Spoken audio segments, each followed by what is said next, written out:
ಭಗವಂತನೇ ನಿಜ ಗುಣಾನ್ವಿತ ಪರಶುಧಾರನೆ ರಜತಗಿರಿಗೊಡೆಯನ ಕುಮಾರನೆ ವಿದ್ಯಾವಾರಿದಿಯ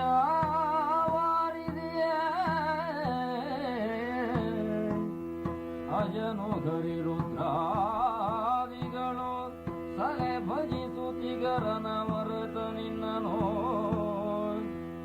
ತ್ರಿಜಗವಂದಿತ ಗಣಪ ಮಾಡ್ಬೋದು ಮದಿಗೆ ಮಂಗಳವಾ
ಇಲ್ಲಿಯ ಮಹಾರಾಜ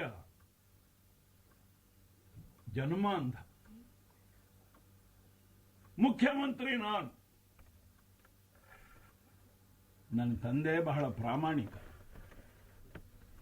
ಯಾಕೆ? ದುಷ್ಟಬುದ್ಧಿ ಅಂತಲೇ ಹೆಸರಿಸಿದ್ದಾರೆ. ಸುಬುದ್ಧಿ ಅಂತ ಹೆಸರಿಟ್ಟವರು ದುರ್ಬುದ್ಧಿಗಳಾಗ್ತಾರೆ. ಬಹುಶಃ ಅವರೊಂದು ಪ್ರಯೋಗಕ್ಕೆ ಹೆಸರಿಟ್ಟು ನೋಡೋಣ, ದುಷ್ಟಬುದ್ಧಿ ಒಳ್ಳೆಯವನಾಗ್ತಾನೋ ಅಂತ. ಒಂದು ವೇಳೆ ಒಳ್ಳೆಯವನಾಗಲಿಲ್ಲ, ನಮ್ಮಲ್ಲಿ ಕೆಲವರು ಕಚ್ಚುವ ಶ್ವಾನಗಳನ್ನು ಸಾಕ್ತಾರೆ. ಸಾಕುವುದು ಕಚ್ಚಲಿಕ್ಕೆ, ಆದರೆ ಜನರಿಗೆ ಎಚ್ಚರಿಕೆ ಕೊಡಲಿಕ್ಕೆ ಬೇಕಾಗಿ ಹೊರಗೆ ಬರೀತಾರೆ. ಕಚ್ಚುವ ನಾಯಿಗಳಿವೆ, ಜಾಗ್ರತೆ ಅಂತ. ಅದೇ ತತ್ವ ಇದು. ಈ ನಾಡಿಗೆ ಮುಖ್ಯಮಂತ್ರಿ ಇದ್ದಾನೆ, ಹೆಸರು ದುಷ್ಟಬುದ್ಧಿ. ಬರಬೇಕಾದ್ರೆ ಸ್ವಲ್ಪ ಆಲೋಚನೆ ಮಾಡಿಕೊಳ್ಳಿ. ಏನು ಮಾಡೋದು? ಈ ಪ್ರತಿಯೊಬ್ಬ ಮನುಷ್ಯನಿಗೂ ಆಸೆಯ ಕೊನೆಯಲ್ಲಿ ಅಂತ ಗೊತ್ತಿರೋದಿಲ್ಲ. ಮುಖ್ಯಮಂತ್ರಿ ಪದವಿ ಬಹಳ ದೊಡ್ಡದು. ಈಗ ನನ್ನ ಅಂತಸ್ತಿಗೆ ಮೀರಿದ್ದೇ ಅದು. ಆದರೆ ಹಲವಾರು ವರ್ಷದಿಂದ ಅಂಧನಾದಂತಹ ರಾಜನಿಗೆ ಮಂತ್ರಿಯಾಗಿಯೇ ಬಾಳಿ ಬಂದದ್ದರಿಂದ ನಾನೇ ಆದರೆ ಏನು ಅಂತ ತೋರಿದರೆ ತಪ್ಪೇನು? ಹೇಗೋ ಆಲೋಚನೆ ನನ್ನದು, ಶಾಸನ ನನ್ನದು, ಮುದ್ರೆ ಮಾತ್ರ ಮಹಾರಾಜನದ್ದು. ಮಹಾರಾಜನ ಕೈ ಮುಟ್ಟಿಸಿ ನಾನೇ ಒತ್ತುವುದು. ಅದ್ಯಾಕೆ ನಾನೇ ಮತ್ತೊಬ್ಬನ ಕೈ ಮುಟ್ಟಿಸಿ ಒತ್ತು? ಹಾಗೆ ಆಸೆ ಅಂತಂದ್ರೆ ಹಾಗೇನೆ. ಪ್ರಾರಂಭಕ್ಕೆ ಸಣ್ಣ ಆಸೆ, ಗ್ರಾಮಾಧಿಕಾರಿ ಆದರೆ ಸಾಕು ಅಂತ ತೋರ್ತದೆ. ಕೊನೆಗೆ ಗ್ರಾಮಾಧಿಕಾರಿ ಯಾಕೆ ಇಡೀ ಒಂದು ಪ್ರಾಂತಕ್ಕೆ ಅಧಿಕಾರಿ ಆಗಬಾರದು, ಮುಖ್ಯಮಂತ್ರಿ ಆದ್ರೇನು ಮಹಾರಾಜ ಆದ್ರೇನು, ಮತ್ತೆ ಮತ್ತೆ ಆಗಲಿಕ್ಕೆ ಏನುಂಟು ಮನುಷ್ಯ, ಮುಟ್ಟಿದ್ರೆ ಅಲ್ಲಿವರೆಗೆ ಮುಟ್ಟಬೇಕು, ನಂತರ ಏನೋ ಯಾರಿಗೊತ್ತು. ಹಾಗಾಗಿ ಪರಿಸರವು ಪರಿಸ್ಥಿತಿಯು ನನ್ನ ಈ ಆಸೆಗೆ ನೀರು ಗೊಬ್ಬರವಾಗಿ ಬೆಳೆದು ಬಂತು. ಇನ್ನೀಗ ಸಾಯುವುದರ ಮೊದಲು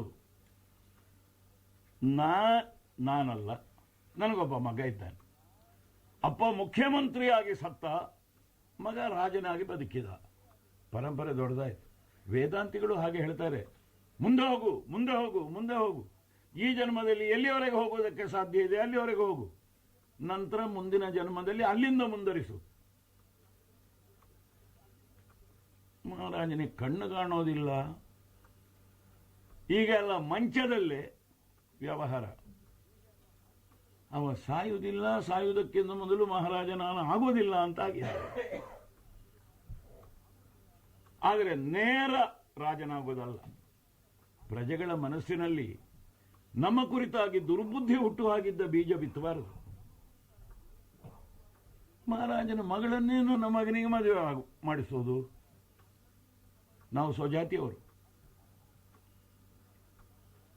ಹಾಗಾದರೆ ಮನೆ ಅಳಿಯನಿಗೆ ಬೇಡ, ಮಗಳ ಹಕ್ಕಿನಲ್ಲಿ ನನ್ನ ಮಗ ಮಹಾರಾಜ ಆಗಲಿ.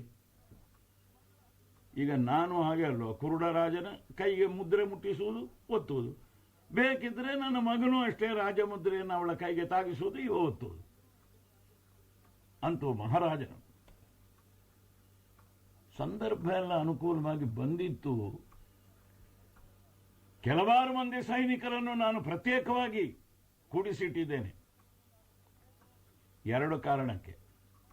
ನಾನು ನನ್ನ ಮಗನು ಮಹಾರಾಜನಾಗುವುದರ ಮೊದಲು ನೀವು ಸ್ವಲ್ಪ ಹೊರಗಿಂದೆಲ್ಲ ಸಂಗ್ರಹಿಸಿ ನಮ್ಮ ಗಡಿ ವಿಸ್ತಾರ ಮಾಡಿ. ಹಾಗೆ ಕೆಲವು ಊರುಗಳನ್ನೆಲ್ಲ ನಮ್ಮ ರಾಜ್ಯಕ್ಕೆ ಸೇರಿಸಿಕೊಂಡು ಬಂದಿದ್ದಾರೆ. ನಿನ್ನೆ ಅವರನ್ನು ಸತ್ಕರಿಸಿ ಕಳುಹಿಸಿದ್ದೇನೆ. ಒಂದು ವೇಳೆ ಇಷ್ಟು ಮಾಡಿದರೂ ನಮಗೆ ಸಿಂಹಾಸನ ಸಿಕ್ಕುವುದಿಲ್ಲ ಅಂತ ಆದರೆ ಇವರನ್ನು ನಮ್ಮ ಸೈನಿಕರ ಮೇಲೆ ಬಿಡುವುದು. ರಾಜಕೀಯದಲ್ಲಿ ಹಾಗೆಲ್ಲ ಉಂಟು. ಹೇಗೆ ನಮ್ಮ ಸೈನ್ಯದ ಮೇಲೆ ನಮ್ಮ ಸೈನ್ಯ ಬಿಡುವುದು, ಅದೇನಾದರೂ ಮಾಡಬಹುದು. ಆದರೆ ಇನ್ನೂ ಕೂಡ ನಮ್ಮಲ್ಲಿ ಈ ಬ್ರಾಹ್ಮಣರಿಗೊಂದು ಮೇಧಾವಿತ್ವ ಇದೆ, ಒಂದು ಮಹತ್ವ ಇದೆ.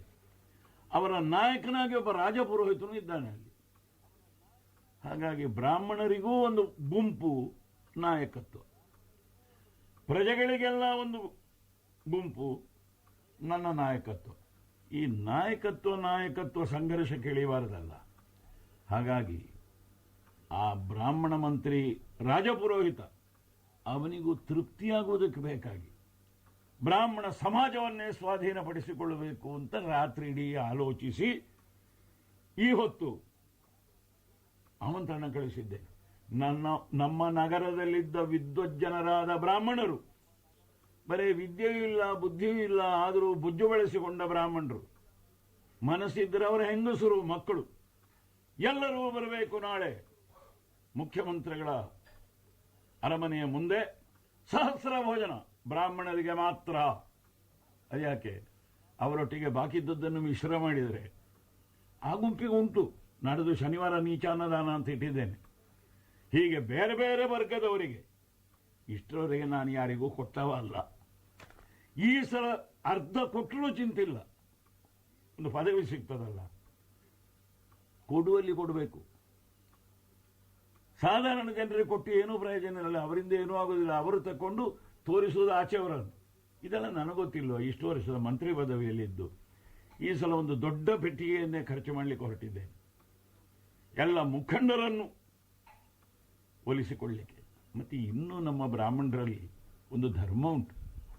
ವಿರೋಧಿ ಆಗಲಿ ಒಪ್ಪತ್ತಿನ ಊಟ ಹಾಕಿದ್ದಾನೋ ಅನ್ನದಾತ ಸುಖೀ ಭವ ಅಂತ ನಾಳೆಯಿಂದ ಹಾಕೋದಿಲ್ಲ. ಇದು ಕೊನೆಯ ಆಶೀರ್ವಾದ ಆಗಲಿ ಬ್ರಾಹ್ಮಣರದ್ದು. ಇಷ್ಟವರೆಗೆ ಮನೆಯಲ್ಲಿ ಬೈತಾ ಇರಬೇಕು. ಹಾಗಾಗಿ ಬಂದ್ರೋ, ಓಹೋ ಬರಬೇಕು ಬರಬೇಕು ಬರಬೇಕು. ಮಂತ್ರಿ ಜವಿ ಬಮಗಳು ಬರನು ಕೊಂಡ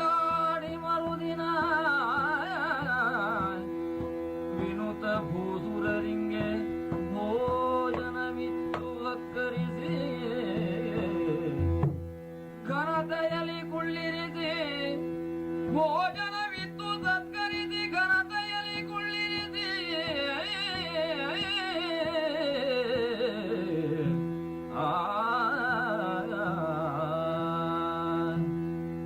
ಓಹೋ, ನೀವು ಯಾರು ಅಂತ ನನಗೆ ಗೊತ್ತಿಲ್ಲ. ಅಂತೂ ಮಹಾಬ್ರಾಹ್ಮಣರು ತಪ್ಪಾಗ್ತದೋ ಗೊತ್ತಿಲ್ಲ. ಯಾಕೆಂದರೆ ನಾನು ಆ ಬಗ್ಗೆ ಹೆಚ್ಚಾಗಿ ತಲೆ ಕೆಡಿಸಿಕೊಂಡವನೇ ಅಲ್ಲ. ಅಂದರೆ ಅದರ ಅರ್ಥ ಅಂಥದ್ದನ್ನೆಲ್ಲ ತಿಳಿಯುವುದು ತಲೆ ಕೆಡಿಸಲಿಕ್ಕಿದ್ದದ್ದು ಅಂತಲ್ಲ, ನನ್ನ ಶೈಲಿಯೇ ಹಾಗೆ. ಬ್ರಾಹ್ಮಣರಲ್ಲಿ ಎಷ್ಟು ಪಂಗಡ ಉಂಟು ಯಾರಿಗೊತ್ತು. ಹಾಗಾಗಿ ಎಲ್ಲವರು ವಿಪ್ರೋತ್ತಮರು, ದ್ವಿಜೋತ್ತಮರು, ಬ್ರಾಹ್ಮಣೋತ್ತಮರು ಅಂತ ನಾನು ತಿಳ್ಕೊಳ್ತೇನೆ. ಯಾರ್ಯಾರಾದ ಹೌದೋ ಅವರು ಒಂದೊಂದು ವಿಭಾಗದಲ್ಲಿ ಕೂತುಕೊಳ್ಳಿ. ಕುಳಿತಿದ್ದೇವೆ. ಈಗ ನಿಮಗೊಂದು ಆಶ್ಚರ್ಯ ಇರಬಹುದು, ಏನು ಮಂತ್ರಿಗಳು ಈ ಹೊತ್ತು ಸಹಸ್ರ ಭೋಜನ ಮಾಡಿಸ್ತಾರೆ ಅಂತ. ನನಗೆ ಬ್ರಾಹ್ಮಣರಲ್ಲಿ ಹುಟ್ಟುವಾಗಲೇ ಶ್ರದ್ಧೆ ಮತ್ತು ಭಕ್ತಿ. ಆದರೆ ಅವರಿಗೆ ಉಪಚಾರ ಮಾಡುವಾಗ ನಾಲ್ಕು ಜನರನ್ನು ಕರೆದು ಮಾಡಬಾರದು. ಒಂದು ಸಂದರ್ಭದಲ್ಲಿ ಸಾರ್ವತ್ರಿಕ ನಾನಾ ಗೋತ್ರ, ನಾನಾ ಸೂತ್ರ, ನಾನಾ ಪ್ರವರದವರನ್ನೆಲ್ಲ ಒಟ್ಟಿಗೆ ಕೂಡಿಸಬೇಕು ಅನ್ನೋದು ನಂದೊಂದು ಸೂತ್ರ. ಹಾಗಾಗಿ ಇಷ್ಟು ತಡ ಆಯಿತು. ಉದ್ದೇಶ ಹೇಳ್ತೇನೆ. ನಮ್ಮ ದೇಶದ ಮಹಾರಾಜ ಸುಖ ಇಲ್ಲದೆ ಮಲ್ಕೊಂಡಿದೆ. ಈಗ ನಾಳೆ ಒಬ್ಬ ಮಹಾರಾಜ ಆಗಬೇಕು ಅಂತ ನಾನೇ ಆಲೋಚಿಸಬೇಕೋ ಬೇಡ? ಈಗ ಮುಖ್ಯಮಂತ್ರಿ, ನಾನು ಹೇಳಿದ್ದು ನಿಮ್ಮ ತಲೆಗೆ ಹೋಯ್ತು?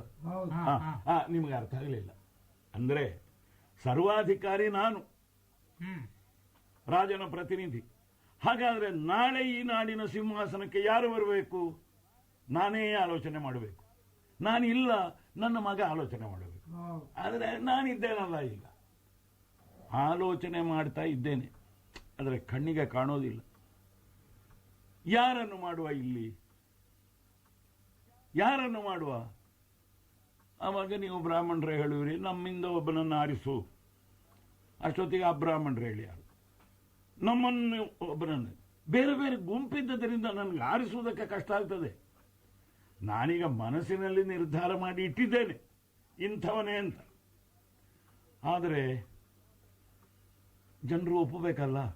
ಅದಕ್ಕಾಗಿ ಪ್ರಜಾ ಮುಖಂಡರಲ್ಲಿ ಬ್ರಾಹ್ಮಣ ಪರಿಷತ್ತಿನ ನೇತಾರರಾದಂತಹ ನೀವೆಲ್ಲ ಒಂದು ಸಂತೋಷಪಟ್ಟು ಊಟ ಮಾಡಿ, ಆಮೇಲೆ ಒಂದು ಕವಳ ಹಾಕಿ, ಆಮೇಲೆ ಒಂದಿಷ್ಟು ವಿಶ್ರಾಂತಿ ಪಡೆದು, ಆಮೇಲೆ ನಿಮ್ಮ ಅಭಿಪ್ರಾಯ ಕೇಳೋಣ ಅಂತ ನಾನು ನಿಮಗೆ ಈ ಪಾಯಸದ ಊಟ ಹಾಕಿದ್ದು. ಇಲ್ಲದ್ರೆ ನಾನು ಕೊಟ್ಟರೆ ಎಷ್ಟು ಕೊಟ್ಟೇನು, ನೀವು ಉಂಡ್ರೆ ಎಷ್ಟು ಉಣ್ಣುವಿರಿ ಅಲ್ವಾ? ಈಗ ವಿಷಯ ಗೊತ್ತಾಯ್ತಲ್ಲ. ಎಂಥದ್ದು? ಅರಸೊತ್ತಿಗೆ ಇದ್ದೇ ಪ್ರಶ್ನೆ, ಬೇರೆ ಎಂಥದ್ದಿಲ್ಲ. ನನಗಿನ್ನೇನಾಗಬೇಕು ಹೇಳಿ? ನನಗಿನ್ನಾಗಬೇಕು. ನನ್ನ ಕಾಲದಲ್ಲೇ ಒಬ್ಬ ಮಹಾರಾಜ ಆಗಿ ಕಿರೀಟ ಇಟ್ಟು ಅಭಿಷೇಕ ಆಗಿ ಒಂದು ಮಹೋತ್ಸವವನ್ನು ರಚಿಸಿ ಮುಖ್ಯಮಂತ್ರಿಗಳು ವಿಶ್ರಾಂತಿಯನ್ನು ಪಡೆದರು, ನಿವೃತ್ತರಾದರು. ವಿಷಯ ಗೊತ್ತಾಯ್ತಲ್ಲ? ಹಾಗೆ ಊಟ ಮಾಡಿದ್ದೀರಲ್ಲ, ಆಮೇಲೆ ಸ್ವಲ್ಪ ವಿಶ್ರಾಂತಿ ಪಡೆದು ನೀವು ನಿಮ್ಮಷ್ಟಕ್ಕೆ ನಿಮ್ಮೊಳಗೆ, ನನಗೆ ಭೇದ ಇಲ್ಲ, ಯಾರಾದರೂ ಹುಡುಗ ಇದ್ದರೆ ನಿಮ್ಮೊಳಗೆ ಎಲ್ಲ ನೋಡಿಕೊಂಡು ಪರಾಮರಿಸಿ, ಆಮೇಲೆ ಅವನ ಜಾತಕ ಅದು ಇದು ಎಲ್ಲ ನೋಡಿ ಸಂಜೆಗೆ ನನಗೆ ಹೇಳಿ, ರಾತ್ರಿ ದೇವರ ಪೂಜೆ ಮಾಡಿ ಪ್ರಸಾದ ಊಟ ಮಾಡಿ ಹೋಗಿ. ಈಗ ತೇಗು ಬಂತಲ್ಲ, ಇನ್ನು ನಿಮಗೆ ನಾನು ಏನು ಕೊಡೋದಕ್ಕಿಲ್ಲ. ಬ್ರಾಹ್ಮಣಿಗೆ ಹೇಗೆ ಅಂತಂದ್ರೆ, ಬ್ರಾಹ್ಮಣ ಉಂಡನು ನಮ್ಮ ಮನೆಯಲ್ಲಿ ಮತ್ತೆ ಆಶೀರ್ವಾದ ಕೊಡೋದು ಬೇಡ. ಬ್ರಾಹ್ಮಣ ನಮ್ಮ ಬಾಯಿಯಿಂದ ನಿಂದೆಗೆ ಒಳಗಾದನು ಮತ್ತೆ ಬ್ರಾಹ್ಮಣ ಶಾಪ ಕೊಡೋದು ಬೇಡ. ಇನ್ನು ಕೆಲವು ಬ್ರಾಹ್ಮಣರಿದ್ದಾರೆ, ಉಂಡ್ರೂ ಕೂಡ ಹೋಗುವಾಗ ಎಂಥದ್ದು ಆಶೀರ್ವಾದ ಮಾಡೋದು ಬಿಡಿ, ಎಲ್ಲ ಮಾಡಿದ ಪುಣ್ಯಾತ್ಮ, ಒಳ್ಳೆ ಊಟ ಹಾಕಿದ, ಆದರೂ ದಕ್ಷಿಣ ಸಾಕಪ್ಪ. ನಮ್ಮ ಮನೆಗೆ ಮುಟ್ಟುವಲ್ಲಿವರೆಗಿದ್ದ ಯಾತ್ರೆಯ ವೆಚ್ಚ ಪ್ರತ್ಯೇಕ ಕೊಡ್ತಿದ್ರೆ ಇಡಿಯಾದದ್ದು ನಮ್ಮ ಲೆಕ್ಕಕ್ಕೆ. ಹಾಗಾಗಿ ಅದು ನಮ್ಮಿಂದ ಸಾಧ್ಯ ಇಲ್ಲ. ಆದರೆ ನೀವು ತೃಪ್ತಿ ಪಟ್ಟಿದ್ದೀರಿ ಎಂಬುದು ನಮಗೆ ಅರ್ಥ ಆಗ್ತದೆ. ಪ್ರಪಂಚದಲ್ಲಿ ನಿಮ್ಗೆ ಗೊತ್ತುಂಟು, ನನಗೊತ್ತುಂಟು. ಮನುಷ್ಯನನ್ನು ಸಾಕು ಸಾಕು ಅಂತ ಹೇಳಿಸಲಿಕ್ಕೆ ಎರಡೇ ದಾರಿ. ಬ್ರಾಹ್ಮಣಿಗೆ ಊಟ ಹಾಕಿ ಸಾಕೋ ಸಾಕು ಹೇಳ್ತಾನೆ, ಬಾಕಿದ್ದವರಿಗೆ ಬಡಿಗೆ. ನನ್ನ ಮಂತ್ರಿ ಪದವಿಯ ಹಾಗೆ ಕೆಲವರನ್ನು ಸಾಕು ಸಾಕು ಅಂತ ಹೇಳಿಸ್ಲಿಕ್ಕೆ ಬೆಟ್ಟಿ, ಬ್ರಾಹ್ಮಣರ ಮಟ್ಟಿಗೆ ಮಾತ್ರ ಊಟ. ಬೇರೆ ಯಾವುದಲ್ಲಿ ಆದರೂ ಸಾಕು ಅಂತ ಯಾರಿಗೂ ಹೇಳಲಿಕ್ಕಿಲ್ಲ. ಊಟದಲ್ಲಿ ಹಾಗೆ ಸಾಕು ಸಾಕು. ಕೆಲವರು ಇಕ್ಕುವಾಗ ಬ್ರಾಹ್ಮಣರು ಕೈ ಹಿಡಿತಾರಂತೆ ಇಕ್ಕುವರನ್ನು, ಇದು ಸಾಕು ಅಂತ. ಈ ಪೆಟ್ಟು ತಿನ್ನುವವರು ಹಾಗೆ ಹೊಡೆಯುವವನು ಬಡಿಗೆ ಹಿಡಿತಾರಂತೆ ಸಾಕು ಅಂತ. ಆದರೆ ನಾನು ಹೊಡೆಯುವವರಿಗೆ ಹೊಡೆಯುವ, ಕೊಡುವವರಿಗೆ ಕೊಡುವವ. ನನ್ನ ಸಂಗತಿ ಗೊತ್ತಿರಬೇಕು ಅಲ್ವಾ? ಮತ್ತೆ ಇನ್ನೊಂದುಂಟು, ನಾನು ಕೆಲವರಿಗೆ ದೇಣಿಗೆ ಕೊಡೋದು ಉಂಟು. ಏನೇನು ಹೇಳ್ತಾರೆ, ಮಗಳ ಮದುವೆ, ಮಗನ ಹೀಗೆ ಕೊಡಿ. ನನ್ನ ಕೋಶಾಧ್ಯಕ್ಷ ಹೇಳೋದು, ಮಂತ್ರಿಗಳೇ ಹೀಗೆ ನೀವು ಕೊಟ್ಟರೆ ಇಲ್ಲಿ ಖಾಲಿ ಆದೀತಲ್ಲ ಅಂತ. ಅದು ಇನ್ನೊಬ್ಬ ಕೋಶಾಧ್ಯಕ್ಷನಿಗೆ ಗೊತ್ತುಂಟು. ಬೇರೆಯವರಿಗೆ ನಾನು ಇಲ್ಲಿಂದ ಕೊಟ್ಟರೆ ನಡುದಾರಿಯಲ್ಲಿ ಅದನ್ನು ತಕೊಂಡು ಬಂದು ಈಚೆ ಪೆಟ್ಟಿಗೆಗೆ ತುಂಬಿಸುವವರಿದ್ದಾರೆ. ಹಾಗಾಗಿ ನಾನು ಕೊಟ್ಟದ್ದು ನಷ್ಟ ಇಲ್ಲ. ಇದು ಬ್ರಾಹ್ಮಣರಲ್ಲಿ ಮಾತ್ರ ನಾನು ಗುಟ್ಟೇಳಿದ್ದು. ನಿಮಗೆ ಮಾತ್ರ ಕೊಟ್ಟದ್ದುಂಟಲ್ಲ, ಅದಕ್ಕೆ ಬಾಧಕ ಇಲ್ಲ. ನಿಮ್ಮ ಮನೆಗೆ ಮುಟ್ಟಿಸ್ತೇನೆ, ಕೊಡುವಾಗ ಹೆಚ್ಚೇ ಕೊಡ್ತೇನೆ. ಯಾಕೆ? ನಿಮ್ಮ ಮನೆಯಲ್ಲಿ ಬಾಗಿಲು ಗಟ್ಟಿ ಇಲ್ಲ, ಅದನ್ನು ಮಂತ್ರಿಗಳಲ್ಲಿ ನೀವು ತಂದಿಡ್ತೀರಿ. ಅದು ನಿಮ್ಮ ಲೆಕ್ಕಕ್ಕೆ ಇಲ್ಲಿ ಜಮೆ ಆಗಿ ಇರ್ತದೆ. ಹೀಗುಂಟು ವಿಷಯ. ನಾನು ಸ್ವಲ್ಪ ವಿಶ್ರಾಂತಿ ಪಡಿಲ್ಲ, ನೀವೇ ಆಲೋಚನೆ ಮಾಡಿ. ನಿಮ್ಮಲ್ಲಿ ಆಯ್ತು. ಮಹಾಮಂತ್ರಿಗಳೇ, ಬಹಳ ದಿವಸ ಆಗಿತ್ತು, ಇಷ್ಟು ಒಳ್ಳೆ ಊಟ ಸಿಗಲಿಲ್ಲವಾಗಿತ್ತು. ಒಳ್ಳೆಯವರು ಕೊಡ್ಲಿಲ್ಲ ನಿಮಗೆ ಹೇಳಿ ಒಳ್ಳೆ ಊಟ ಆಗ್ಲಿಕ್ಕೆ. ನಿಮ್ಮ ಈ ಕುಂತಳ ರಾಜ್ಯದಲ್ಲಿ ಒಳ್ಳೆಯವರು ಬಹಳ ಮಂದಿ ಇಲ್ಲ. ಇಲ್ಲ, ನೀವು ಕರೆದ್ರಿ, ಬಂದೆ. ಊಟ ಆಯ್ತಲ್ಲ, ಭೂರಿ ಭೋಜನವನ್ನ ಮಾಡಿದ್ದೇವೆ, ತೃಪ್ತರಾಗಿದ್ದೇವೆ. ಹಾಗೆಂತ ಸಾಧಾರಣ ಬ್ರಾಹ್ಮಣರಿಗೆ ಆಚೆ ಛತ್ರದಲ್ಲಿ ಊಟ ಉಂಟು ಇವತ್ತು. ದಕ್ಷಿಣೆಯಲ್ಲನ್ನ ಗಂಟು ಕಟ್ಟಿಕೊಂಡಿದ್ದೇವೆ. ಕಟ್ಟಿ, ನಿಮ್ಮಲ್ಲಿಗೆ ನಾನೇ ಜನ ಮೂಲಕ ಸಾಗಿಸಬೇಕು. ಮತ್ತೆ ಈ ರಾಜಕಾರಣ, ಮುಂದಿನ ರಾಜ ಯಾರು, ಈ ವಿಚಾರ ಎಲ್ಲ ನಮ್ಮ ಬುದ್ಧಿಗೆ ತೋಚೋದಲ್ಲ. ಹಾಗಾದ್ರೆ ಹೀಗೆ ಹೇಳಿ, ಮುಖ್ಯಮಂತ್ರಿಗಳೇ ನೀವು ಯಾರನ್ನು ಎಣಿಸಿದ್ದೀರೋ ಅವರಿಗೆ ಆಗಲಿ ಅಂತಾದ್ರೂ ಒಂದು ಬಾಯಿ ತುಂಬಾ ಹರಿಸಿಬಿಡಿ. ಅದಕ್ಕೆ ತಮ್ಮ ಹೆಸರಿನಲ್ಲಿಯೇ ಬುದ್ಧಿಯನ್ನು ಸೇರ್ಪಡೆ ಮಾಡಿಬಿಟ್ಟಿದ್ದಾರೆ. ಅದು ನಿಮ್ಮ ವಿಚಾರಕ್ಕೆ ಬಿಟ್ಟದ್ದು. ನಾವು ಹೀಗೆ ಬರೋದು, ಊಟ ಮಾಡೋದು, ತಾಂಬೂಲ ಹಾಕಿ ಹೋಗೋದು, ಮತ್ತೆ ನಮಗೆ ಹೀಗೆ ಊಟ ದಕ್ಷಿಣೆ ಕೊಡುವಂತಹ ರಾಜರೇ ಬರಲಿ ಅಂತ ನಾವು ಹಾರಿಸೋದು. ಬರಲಿ ಅಂತ ಊರಿನಲ್ಲಿ ಇಲ್ಲವೋ ಇವರೇ ಆಗಿ ಬರಲಿ. ನಾ ಹೇಳಿದ ಹಾಗೆ ಈಗ ಹೀಗೆ ಕೊಡುವವರು ಬೇಕು, ಇಲ್ವೋ ನೀವೇ ಬೇಕು ಅಂದ ಹಾಗೆ. ಹೀಗೆ ಮಾತನಾಡ್ತಾ ತಾಂಬೂಲ ಉಗಳಲಿಕ್ಕೆ ಹೊರಗೆ ಹೋದಾಗ ಯಾರೋ ಕೆಲವು ಮಕ್ಕಳು ಆಡ್ತಾ ಇದ್ದದ್ದು ಕಂಡು ಬಂತು ನಮಗೆ. ಅದಕ್ಕಾಗಿಯೇ ನಮ್ಮ ಸಭೆಯಲ್ಲಿ ತಾಂಬೂಲ ನಿಮ್ಮ ಜಾತಿಗೆ ಮಾತ್ರ ಕೊಡೋದು ನಾವು. ಯಾಕೆ? ಬ್ರಾಹ್ಮಣರು ಮಾತ್ರ ತಾಂಬೂಲ ಜಗದ್ರೆ ಹೊರಗೆ ಉಗುಳ್ತಾರೆ. ಬಾಕಿದ್ದವರಿಗೆ ಎಲ್ಲಿ ಉಗುಳಬೇಕು ಅಂತ ಗೊತ್ತಿರೋದಿಲ್ಲ. ಎಲ್ಲಾದರೂ ಉಗುಳ್ಳಿ. ಕೆಲವರು ಮಹಾಬುದ್ಧಿವಂತರ ಮಂತ್ರಿಗಳೇ ಎಲ್ಲಿ ಉಗುಳ್ಳಿ, ಮುಖ ನೋಡಿ ಹೇಳೋದು. ಅದಕ್ಕೆ ಇನ್ನೊಮ್ಮೆ ಕವಳ ಹಾಕ್ತೀರಾ? ಬೇಡ, ನಿಮಗೆ ಒಂದು ವಿಚಾರ ಹೇಳಬೇಕು. ಏನು? ಸ್ವಲ್ಪ ಈ ಕಡೆ ಬನ್ನಿ ನೋಡುವ. ನಾನು? ಹೌದು, ಸ್ವಲ್ಪ ಇಲ್ಲೇ. ಏನು? ತರಳ ವರನನು ನೋಡುತ್ತಾ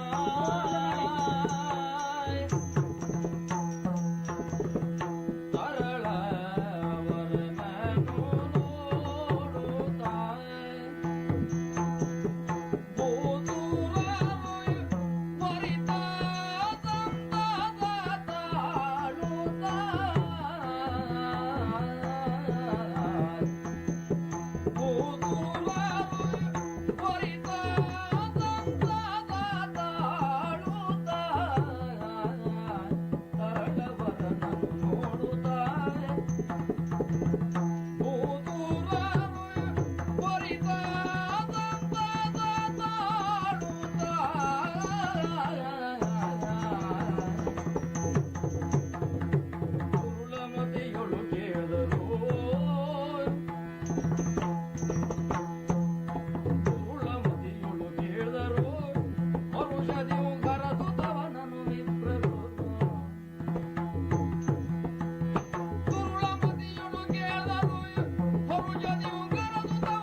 ನೋಡಿದ್ದೇನೆ. 4-6 ಮಕ್ಕಳು ಆಡ್ತಾ ಇದ್ದಾರಲ್ಲ. ಹೌದು.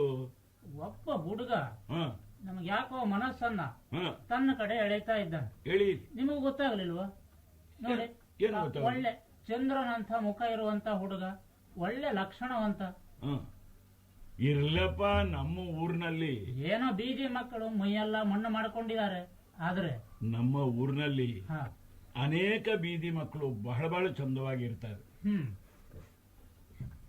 ಯಾಕಿರ್ತಾವೆ? ಹ್ಮ್ ನಮ್ಮ ಬೀದಿಯ ಜನಗಳೆಲ್ಲ ಅರಮನೆ ಕಡೆಗೆ ದೃಷ್ಟಿಯನ್ನಿಟ್ಟುಕೊಂಡು ರಾತ್ರಿ ಹಗಲು ಬಾಳಿ ಬದುಕೋರಾದ್ರಿಂದ ಹ್ಮ್ ಬಡವರ ಮನೆಯಲ್ಲಿಯೂ ಕೂಡ ಇದೇ ಕಲ್ಪನೆ ರಾತ್ರಿ ಬಂದಾಗ ಹಾ, ಅದು ಹಿರಣ್ಯಕಶಿಪಿಗೆ ಪ್ರಹ್ಲಾದ ಹುಟ್ಟಿದ ಹಾಗೆ ಹಾ, ಒಳ್ಳೊಳ್ಳೆ ಮಕ್ಕಳು ಹುಟ್ಟುತ್ತವೆ ಬೀದಿಯಲ್ಲಿ. ಹಾ. ಏನೀಗ ಆ ಕೂಟದಲ್ಲಿ ಒಬ್ಬ ಇರಬಹುದು. ಒಬ್ಬ ಹುಡುಗ, ಹ, ಆದ್ರೆ ಅಲಕ್ಷ್ಯ ಮಾಡುವಂತದ್ದಲ್ಲ ವಿಷಯ ಇದು.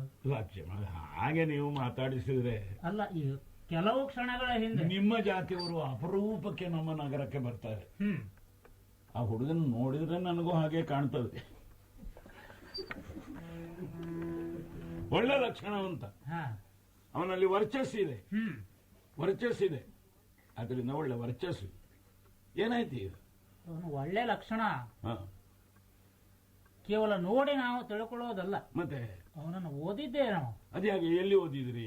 ಅವನ ಮೋರೆ ಮೇಲೆ ಓದುತ್ತೇವೆ ನಾವು. ಹಾ, ಅದು ನಿಮಗೆ ಸಾಧ್ಯ. ಹಾ, ಯಾಕೆಂದ್ರೆ ಹಣೆಯಲ್ಲಿ ಬ್ರಹ್ಮ ಬರೆದಿದ್ದಾನೆ ಅಂತ ಕೆಲವರು ಹೇಳ್ತಾರೆ. ಹಾ, ಹಾಗೆ ಬರೆದಿದ್ರೆ ಓದಲಿಕ್ಕೆ ಬ್ರಹ್ಮನ ನೇರ ಸಂತಾನದವರೇ ಬೇಕು, ಬ್ರಾಹ್ಮಣರು. ಅಪ್ಪ ಬರೆದದ್ದು ಮಕ್ಕಳಿಗೆ ಗೊತ್ತಾಗೋದು. ಏನು ವಿಶೇಷ ಏನು ಅಂದ್ರ ಹಾ, ಮತ್ತೇನಿಲ್ಲ. ಹಾ, ಅತಿಶಯದ ಬಾಲನಿವನು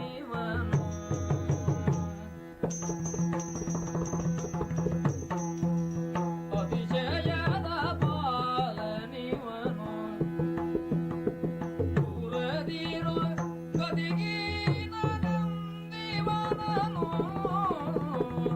ಅತಿಶಯದ ಬಾಲನಿವನು ದೂರದಿರು ಗದಿಗೀನಂದಿವನನು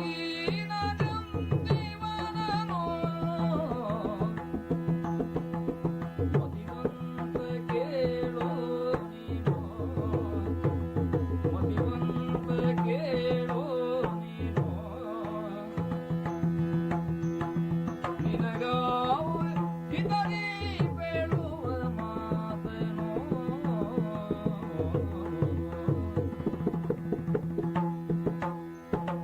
ಮತಿವಂತ ಕೇಳೋ ನೀನು ನಿನಗಾವು ಹಿತರಿ ಬೇಳುವ ಮಾತನು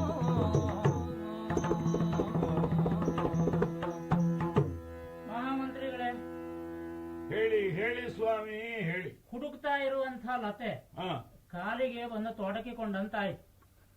ಅಂದ್ರೆ ಇದು ಕೆಲವು ಕ್ಷಣಗಳ ಹಿಂದೆ ಹಾ, ಅರಸ ಹೀಗೆ, ಮುಂದೆ ಏನು ಈ ರಾಜ್ಯಕ್ಕೆ, ಹೌದು, ಇಂಥ ಎಲ್ಲ ವಿಚಾರ ನಿಮ್ಮಲ್ಲಿ ಹುಟ್ಟಿತ್ತು. ಹುಟ್ಟಿತ್ತು ಹುಟ್ಟಿತ್ತು. ಈ ಹುಡುಗನನ್ನು ನೋಡಿದಾಗ ಹಾ, ನಮಗೆ ಬಹಳ ಸಂತೋಷ ಆಯ್ತು, ಪರಮ ಆನಂದವಾಯ್ತು. ಯಾಕೆ? ಒಳ್ಳೆಯ ಲಕ್ಷಣ ಉಂಟು ಅವನ ಮೊರೆ ಮೇಲೆ. ಆದ್ರಿಂದ ಆದ್ರಿಂದ ಇವ ಹೀಗೆ ಬೀದಿಯಲ್ಲಿ ಬೆಳೆಯಬೇಕಾದವನೇ ಅಲ್ಲ, ಒಳ್ಳೆ ಅರಮನೆಯಲ್ಲಿ ಹುಟ್ಟಬೇಕಾಗಿತ್ತು. ಹಾ, ರಾಜಕುಮಾರನಾಗಿ ಬೆಳೆದು ಹಾ, ಅರಸೊತ್ತಿಗೆಯ ಪೀಠವನ್ನ ಏರುವಂತ ಯೋಗ್ಯತೆ ಇವನಿಗೆ ಉಂಟು ಸ್ವಾಮಿ. ಹಾ, ಮಂತ್ರಿಗಳೇ, ಓ, ಹೀಗಲ್ಲ ಇವನು, ಮತ್ತೆ ಇವನನ್ನ ಚೆನ್ನಾಗಿ ನೋಡಿಕೊಳ್ಳಬೇಕು, ಯಾರು? ಉತ್ತಮವಾಗಿ ಬೆಳೆಸಬೇಕು. ನೀವು ನೋಡಿಕೊಳ್ಳಬೇಕು ಅಂತ ಹೇಳಬೇಕು. ಇವನೇ ಆಗ್ತಾನೆ ಅಂತಾದ್ರೆ ಮತ್ತೆ ನೋಡದೆ ಬಿಡ್ತೇನ ನಾನು? ಇಲ್ಲ ಅಲ್ಲ, ಕುಂತಳಕ್ಕಲ್ಲ, ಮತ್ತೆ ಪ್ರಪಂಚಕ್ಕೆ ನಾಯಕ ಆಗ್ತಾನೆ, ಅಧಿಕಾರಿ ಆಗ್ತಾನೆ. ಹೌದು, ಅದು ನನಗೆ ಬಿಡಿ. ಹ್ಮ್ ನನಗೀಗ ಒಬ್ಬ ರಾಜ ಅಗತ್ಯ. ಹ್ಮ್ ನಾನಿವನನ್ನು ನೋಡಿಕೊಳ್ಳಿಕ್ಕೆ ಹೊರಟ್ರೆ ಹ್ಮ್ ಬಾಕಿದ್ದವರಿಗೆ ಸಿಕ್ಕಿದ್ರೆ ತಾನೆ ಲೋಕನಾಯಕನಾಗುವುದು. ನಾ ಬಿಟ್ಟೇನು? ಆದ್ರೆ ನಾ ಬ್ರಹ್ಮ ಬರದ ಬರೆಹ ಎಲ್ಲಿ ಹೋಗ್ತದೆ ಸ್ವಾಮಿ? ಚಕ್ರವರ್ತಿತ್ವದ ಲಕ್ಷಣವೇ ಅವನ ವದನದಲ್ಲಿ ಉಂಟು. ಅದರ ಅರ್ಥ ಏನು? ಕುಂತಳದ ಪ್ರಧಾನಮಂತ್ರಿ ಯಾವನನ್ನು ಸಿಂಹಾಸನದಲ್ಲಿ ಸ್ಥಾಪಿಸಿದನೋ ಅವನು ಭುವನ ಚಕ್ರವರ್ತಿ ಆದ ಅಂತ ಹೇಳಿದ್ರೆ ದೊಡ್ಡ ಕೀರ್ತಿ. ಅದು ಕೀರ್ತಿಯೇ. ಅಂತ ಚಕ್ರವರ್ತಿತ್ವದ ಬುಡ ನಮ್ಮ ಊರಿನಲ್ಲಿ ಅಂತ ಹೇಳಿದ್ರಲ್ಲ. ಯಾರು ಮಾಡಿದ್ರೆ ಏನು? ನೀವೇ ಯಾಕೆ ಮಾಡಬಾರದು ಆ ಕೆಲಸ? ಅಲ್ಲ, ಯಾಕೆ ಮಾಡಬಾರದು? ಇವನಿಗೆ ಏನು ಮಾಡಬೇಕು? ವ್ಯವಸ್ಥೆ ನೀವು ಮಾಡಬೇಕು. ಮತ್ತೆ ನಿಮ್ಮ ಕೈಯಲ್ಲಿ ಬಿಟ್ರೆ ಆದೀತು. ಅದು ಲಕ್ಷಣ ನೋಡಿ ಓದಿ ಹೇಳಿದ್ದೇವೆ. ನಿಮಗೆ ಅನ್ನ ಹಾಕಿದ್ದು ಸಾರ್ಥಕ ಆಯ್ತು. ರಹಸ್ಯ ಗೊತ್ತಾಯ್ತಲ್ಲ. ಒಂದು ಗಾದೆ ಮಾತು ಹೇಳಿದ್ರಿ, ಅದನ್ನೇ ನಾನು ಹೇಳ್ತೇನೆ. ಈಗ ಹುಡುಕುವ ಹಗ್ಗ ಕಾಲಿಗೆ ತಾಗಿತು ಅಂತ ಆಯ್ತಲ್ವ, ಅಲ್ವ? ಹೌದು. ಇನ್ನೀಗ ಈ ಹಗ್ಗವನ್ನು ನಾನು ಬೇಕಾದಾಗ ಉಪಯೋಗಿಸೋದು ಬಿಡ್ತೇನೆ ಅಂದ್ರೆ ಲತೆ ಅಂತ ಅರ್ಥ. ಹಾಗೆ ಆ ಗಾದೆ ನನಗೂ ಗೊತ್ತುಂಟು. ಹುಡುಕುವ ಬಳ್ಳಿ ಕಾಲಿಗೆ ಸಿಕ್ತು ಅಂದ್ರೆ ಸಾಯ್ಲಿಕ್ಕೆ ಹೊರಟವನಿಗೆ ಸಿಕ್ಕಿತು ಅಂತ ಅರ್ಥ ಅಲ್ಲ. ಆದ್ರಿಂದ ನಿಮ್ಮ ಮಾತಿನ ಪ್ರಕಾರ ನಾನೇನೀಗ ಹಗ್ಗ ತಗೊಳ್ಳಿಕ್ಕೆ ಹೊರಟವ ಅಲ್ಲ, ಕಾಲಿನ ಬುಡಕ್ಕೆ ಹಗ್ಗಿ ತೆಗಿಲಿಕ್ಕೆ, ಕಾಲಿಗೆ ತಾಗಿತು ಹಗ್ಗ ಅಂತ ಹೇಳಲಿಕ್ಕೆ. ಇದು ಔಷಧೀಲತೆ, ಇದು ಔಷಧೀಲತೆ. ಆದ ಕಾರಣ ಇದರಿಂದ ನನ್ನ ವೃದ್ಧಿಯಾದೀತಷ್ಟೇ ಹೊರತು ನಾಶವಾಗಲಿಕ್ಕಿಲ್ಲ. ಆದ ಕಾರಣ ಈ ಬಳ್ಳಿ ನಾನು ಕುತ್ತಿಗೆ ಹಾಕಿಕೊಳ್ಳೋದಲ್ಲ, ಆರೋಗ್ಯ ವೃದ್ಧಿಗಾಗಿ, ಔಷಧಿಯಾಗಿ, ನಮ್ಮ ಕುಂತಳ ಮುಂದಿನ ಶ್ರೇಯಸ್ಸಿಗಾಗಿ. ಏನ್ ಹೇಳ್ತೀರಿ? ನಾನು ಊಟ ಹಾಕಿದ್ದು ಸಾರ್ಥಕ ಆಯ್ತು. ಅದೂ ಕೂಡ ನೀವು ಬಾಯಿ ತೊಳೆದ ಮೇಲೆ ಹೇಳಿದ್ದು. ಎಂಜಲು ಬಾಯಲ್ಲೇ ಬ್ರಾಹ್ಮಣ ಹೇಳಿದ್ರು ಕೂಡ ನಾವು ಅಮೃತ ಅಂತ ತಕೊಳ್ಳೋದು. ಎಂಜಲು ಕೈಯಲ್ಲೇ ನೀವು ಆಶೀರ್ವಾದ ಮಾಡಿದ್ರು ತಲೆ ಮೇಲೆ ಇಡಿ ಅಂತ ಹೇಳೋ ಜಾತಿ ನೀವು. ಕೈಯೆಲ್ಲ ತೊಳೆದಾದ್ಮೇಲೆ, ಬಾಯಿಯೆಲ್ಲ ತೊಳೆದಾದ್ಮೇಲೆ ಕವಳ ಹಾಕಿ ಉಗುಳಿ ಮತ್ತೆ ಬಾಯಿ ತೊಳ್ಕೊಂಡು ಹೇಳಿದ್ಮೇಲೆ ಇನ್ನು ಏನುಂಟು ಅದರಲ್ಲಿ ಆಲೋಚಿಸಲಿಕ್ಕೆ? ಇವ ಆಗ್ತಾನೆ ತಾನೆ? ನಿಶ್ಚಯವಾಗಿ ಇವ ಆದಾನೋ? ಅಲ್ಲಲ್ಲ, ನಾನು ಯಾಕೆ ಕೇಳಿದೆ, ಇವ ಆಗ್ತಾನೋ? ಆಗ್ತಾನೆ, ಸಂದೇಹವೇ ಇಲ್ಲ. ನೀವು ಹೇಳಿದ್ರೆ ಅವ ಆದಾನೋ? ನಾನೀಗ ಅದು ಹೇಳಿದ್ದು. ಯಾಕೆ ಹೇಳಿದೆ? ಇನ್ನೀಗ ಇವನ ಬಗ್ಗೆ ನಾನು ಬಹಳ ಆಲೋಚಿಸ್ಬೇಕಾಯ್ತಲ್ಲ, ಅಲ್ವಾ?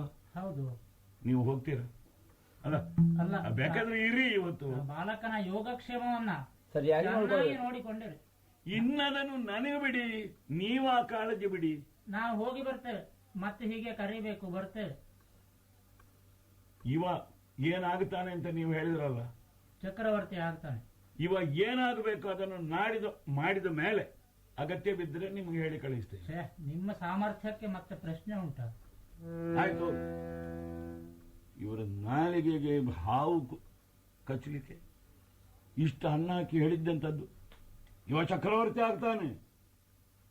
ಆದ್ರೆ ಒಂದುಂಟು, ಊಟದ ಅರ್ಧ ನನಗೆ ಬಂದಾಗಾಯ್ತು. ಆಗ್ತಾನೆ ಅಂತ ಸೂಚಿಸಿದ್ರು. ಆಗ್ತಾನೋ ಅಂತ ಇನ್ನು ಮಾಡ್ಲಿಕ್ಕೆ ನನಗೊಂದು ಎಡೆ ಸಿಗುತ್ತಲ್ಲ. ಇಲ್ಲದ್ರೆ ಇಷ್ಟೂ ಗೊತ್ತಾಗದಿದ್ರೆ ಅವನಷ್ಟಕ್ಕೆ ಬೆಳೆದು ಬೀದಿಯಲ್ಲಿದ್ದವ ಹಾದಿಗೆ ಬಂದು ಹಾದಿಯಿಂದ ಸಿಂಹಾಸನಕ್ಕೆ ಹೋದ್ರೆ ನಮ್ಮ ಗತಿ ಏನಯ್ಯ? ಮುಖ್ಯಮಂತ್ರಿಯೋ ರಾಜಕೀಯ ನಾಯಕನೋ ಆಗಬೇಕಿದ್ರೆ ಹೊಸ ಪಾಠ ಬೇಕು. ಪ್ರತಿಯೊಬ್ಬರಲ್ಲಿಯೂ ಒಳಗಿನ ಕತ್ರಿಯನ್ನು ಹರಿತ ಮಾಡಿ ಇಟ್ಟುಕೊಂಡು ಬಿಳಿ ನಗೆಯಲ್ಲಿ ಹೇಳಬೇಕು. ನಾ ಹೇಳಿದ್ದಂಥದ್ದವ್ರು, ಇನ್ನು ನನಗೆ ಬಿಡಿ ಇವನ ಯೋಗಕ್ಷೇಮ ಅಂದರೆ ಇನ್ನು ಮುಂದೆ ನೀವು ತಲೆ ಹಾಕಬೇಡಿ.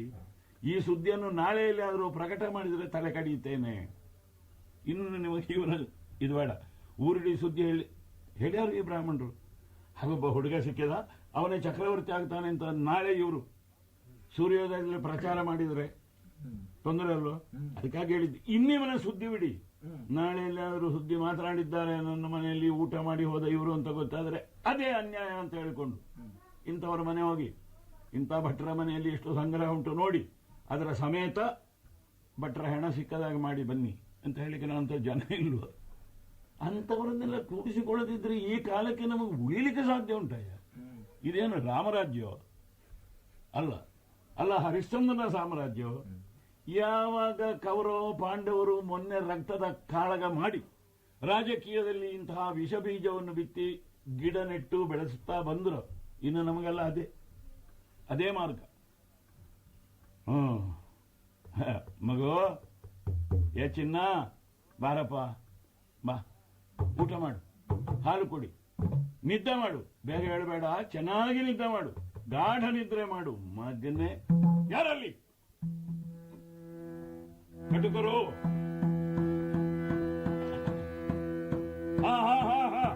ನಿಮ್ಮನ್ನೇ ಕರೆದದ್ದು ನೋಡಿ. ನುಡಿದ ನೆಲೆ ಕಡುಗರಿನ ಪಾಲರು ನಮಗೆ ಕಡು ಕಷ್ಟವು ಕೊಡುವನರಿಂದ ಅವನ ತಲೆ ಕಡಿದು ಕಾರಣದೊಳಗೆ ಬಿಸಿಡು ಬನ್ನಿ ಜೋಲೆಂದ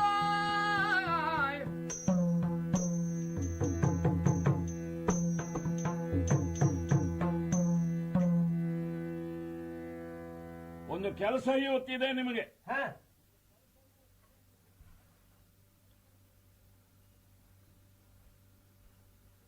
ಏನು ಎಚ್ಚರದಲ್ಲಿದ್ದೀರಾ, ನಿದ್ರೆಯಲ್ಲಿದ್ದೀರಾ? ಏನ್ ಕೆಲಸ? ನಿಮ್ಮ ಇಡೀ ವರ್ಗವನ್ನು ಉದ್ಧಾರ ಮಾಡ್ತೇನೆ ಅಂತ ಊರಿಡಿ ಘೋಷಣೆ ಮಾಡಿ ಹಾ ನಿಮಗೆಲ್ಲ ಬೇಕಾದ ವಸತಿ, ಆಮೇಲೆ ಬಟ್ಟೆ ಬರೆ, ಮಾಸಾಸನ ಮಾಡಿದವ ಮುಖ್ಯಮಂತ್ರಿ ಯಾರು? ನಾನು. ಹೌದು. ಯಾಕೆ ಮಾಡಿದ್ದು? ನೀವೂ ಬದುಕಬೇಕು ಚೆನ್ನಾಗಿ, ಹಾ ನಮಗೂ ನಿಮ್ಮಿಂದ ಉಪಕಾರ ಆಗಬೇಕು ಅಂತ. ಸುಮ್ಮನೆ ನಿಮ್ಮ ವರ್ಗವನ್ನೆಲ್ಲ ನಾವು ಉದ್ಧಾರ ಮಾಡೋದಿಲ್ಲ, ನಮಗೆ ನಿಮ್ಮಿಂದ ಪ್ರಯೋಜನ ಬೇಕು. ನನ್ನ ಅರಮನೆಯ ಕತ್ತಲೆಯ ಕೋಣೆಯಲ್ಲಿ ಏನು ಹಾಹು ಹೇಳೋದಿಲ್ಲ. ಹಾ ಹಾ, ಹಾ ಇವತ್ತು ಅಮಾವಾಸ್ಯೆ, ಮಧ್ಯರಾತ್ರಿ ಹೊತ್ತಿಗೆ ಮಂಚದಲ್ಲಿ ಒಬ್ಬ ಮಗು ಮಲಗಿ ನಿದ್ರಿಸ್ತಾ ಇರ್ತಾನೆ. ಅವನಿಗೆ ನಿದ್ರೆ ಬಾರದಿದ್ದರು ಎಂಬ ಸಂದೇಹ ನಿಮಗೆ ಬೇಡ. ಹಾ ನಿದ್ರೆ ಭರಿಸುವಂತಹ ಔಷಧಿ ನಮ್ಮಲ್ಲಿ ಉಂಟು. ಹಾ ಆ ಔಷಧಿಯನ್ನೇ ಹೆಚ್ಚು ಕೊಟ್ಟು ಇಲ್ಲೇ ಮುಗಿಸಬಹುದಲ್ಲ ಅಂತಂದ್ರೆ ನಾಳೆ ಹೆಣ ಹೊರಗೆ ಬರ್ತದಲ್ಲ, ಅದಕ್ಕೆ ನಿಮ್ಮನ್ನು ಕರೆದದ್ದು. ಹಾ ಚಕಾರ ಶಬ್ದ ಇರ್ತದೆ. ಹಾ ನಮ್ಮ ಈ ಮಂತ್ರಿ ಅರಮನೆಯಲ್ಲಿ ಇದ್ದ ಯಾವ ಜನಕ್ಕೂ ಗೊತ್ತಾಗದ ಹಾಗೆ, ಬೇಕಾದ್ರೆ ಬಾಗಿಲು ಕಾಯುವವರಿಗೆಲ್ಲ ಅವರಿಗೂ ಎರಡೆರಡು ಗುಳಿಗೆ ತಿನ್ನಿಸ್ತೇನೆ. ಹಾ ಸಾಗಿಸಿ ಗೊಂಡಾರಣ್ಯದಲ್ಲಿ ಕೊಂಡು ಹೋಗಿ ಮಗುವನ್ನು ತಲೆಗಡು ರಕ್ತ ತಂದು ಖಡ್ಗ ಸಮೇತ ಒಪ್ಪಿಸ್ತಕ್ಕದ್ದು. ಯಾಕೆ? ನೀವು ಒಳ್ಳೆಯವರು. ಈಗೀಗ ಏನಾಗಿದೆ ಗೊತ್ತಾ? ಹಾ ಕೊಲೆ ಮಾಡಿ ಅಂತ ಮೊದಲೇ ಹಣ ತಕೊಂಡು ಮಾಡ್ತೇವೆ ಅಂತ ಅವರು ಹೇಳಿ ಹೋದ್ಮೇಲೆ ಕತ್ತಿಗೆ ಬೇರೆ ಯಾವುದೋ ನೆತ್ತರನ್ನು ತಾಗಿಸಿ ತಂದು ತೋರಿಸ್ತಾರೆ. ಅದು ಕೊಡುದು ಕುರುಹು ಸಮೇತ, ರಕ್ತ ಸಮೇತ, ಖಡ್ಗ ಸಮೇತ ತಂದು ಒಪ್ಪಿಸತಕ್ಕದ್ದು. ಮತ್ತೆ ನಿಮ್ಮನ್ನು ಇದಕ್ಕಿಂತಲೂ ಮೇಲೆ ಏರಿಸಲಿಕ್ಕೆ ಸಾಧ್ಯವಾಗುತ್ತದೋ ಅಂತ ಆಲೋಚನೆ ಮಾಡ್ತೇನೆ. ಯಾಕೆ? ಈ ಸಲ ನಿಮ್ಮ ಜಾತಿಯನ್ನೇ ಉದ್ಧಾರ ಮಾಡು. ಒಳ್ಳೆ ಕೆಲಸ ಮಾಡಿ, ತಿಳಿತಲ್ಲ? ಎಲ್ಲಿಯಾದ್ರೂ ತಪ್ಪಿದರೆ ನಿಮಗೆ ಬೇಕಾಗಿ ಮಾಡಿಕೊಟ್ಟದ್ದೆಲ್ಲ ಉಂಟಲ್ಲ, ಸಾಲು ಮನೆಗಳು ಅದು ಇದಲ್ಲ, ಬೆಳಿಗ್ಗೆ ನಿಮ್ಮ ಹೆಣ ಬೂದಿಯಾಗಿ ಜನ ಕಾಣುವ ಹಾಗೆ ಮಾಡಿ. ಆ ವಸತಿ ಅದನ್ನು ಇದನ್ನೆಲ್ಲ ಸುಡುವುದು ಮಾತ್ರ ಅಲ್ಲ, ನಿಮ್ಮ ಹೆಣವನ್ನು ಸುಟ್ಟು ಯಾರು ಸತ್ತವ ಅಂತ ಗುರುತು ಸಿಕ್ಕದ ಹಾಗೆ ಬೂದಿ ಮಾತ್ರ. ಇಷ್ಟು ಮಾಡಲಿಕ್ಕೆ ಸಾಮರ್ಥ್ಯ ಉಂಟು ಮುಖ್ಯಮಂತ್ರಿಗಳಿಗೆ. ಗೊತ್ತಾಯ್ತೇನೋ ಬಡ ತಾಯಿ ಮಕ್ಕಳೇ? ಮಾಡತಕ್ಕದ್ದು.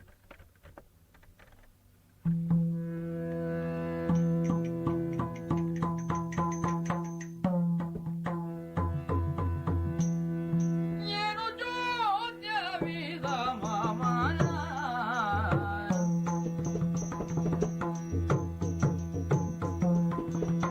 ಏನು ಜೋತ್ಯವಿದ ಮಾಮನ ತರಳನ ಕಾನನದಿ ಕೊಲ್ಲುವಂತೆ ಸುಮತಿಯೋ, ತರಳನ ಕಾನನದಿ ಕೊಲ್ಲುವಂತೆ ಸುಮತಿಯೋ,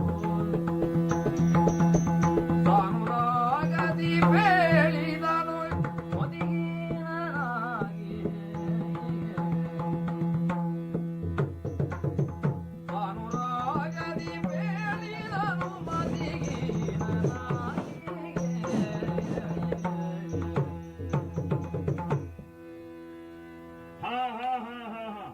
ಬಹಳ ಒಳ್ಳೆಯ ಕೆಲಸ ಮಾಡಿದ್ರಿ, ಒಳ್ಳೆಯ ಕೆಲಸ ಮಾಡಿದ್ರಿ.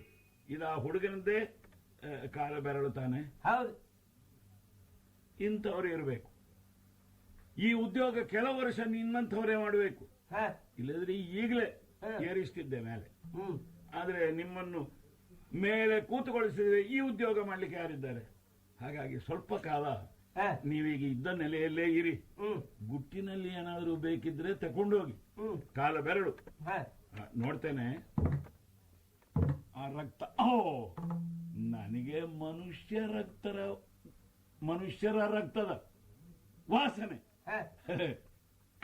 ಹುಲಿಗಿಂತ ಹೆಚ್ಚು ಗೊತ್ತಾಗ್ತದೆ. ಇದು ಹೌದು, ಇದು ಮನುಷ್ಯ ರಕ್ತ ಮಾತ್ರ ಅಲ್ಲ, ಇದು ಸಣ್ಣ ಮಕ್ಕಳನ್ನೆತ್ತರೆ. ಭಲರೇ ಇದು ಕೊಂದಿದ್ದೀರಲ್ಲ? ಕೊಂದಿದ್ದಾರೆ. ಕೊಲ್ಲದೆ ಕಾಲ ಬೆರಳು ತುಂಡು ಮಾಡಿ ತಗೊಂಡು ಬರ್ತಾರೆ.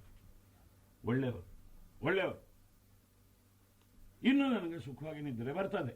ಅಲ್ಲಿಂದ ಅಲ್ಲಿಗೆ ಹೋಯ್ತಲ್ಲ, ಆದರೆ ಬ್ರಾಹ್ಮಣರು ಕೇಳಲಿಕ್ಕೆ ಬಂದವರು ಆ ಹುಡುಗ ಎಲ್ಲಿ ಅಂತ ಕೇಳಲಿಕ್ಕೆ ಬಂದರೆ ಗುಂಪಾಗಿ ಬರಲಿಕ್ಕಿಲ್ಲ, ಒಬ್ಬೊಬ್ಬನೇ ಬಂದಾನು. ಒಬ್ಬೊಬ್ಬನೇ ಬಂದರೆ ಅವರ ಮಕ್ಕಳು ನಮ್ಮ ಯಜಮಾನ್ರು ಎಲ್ಲಿ ಅಂತ ಕೇಳುವ ಹಾಗೆ ಮಾಡಿ ನಾನು.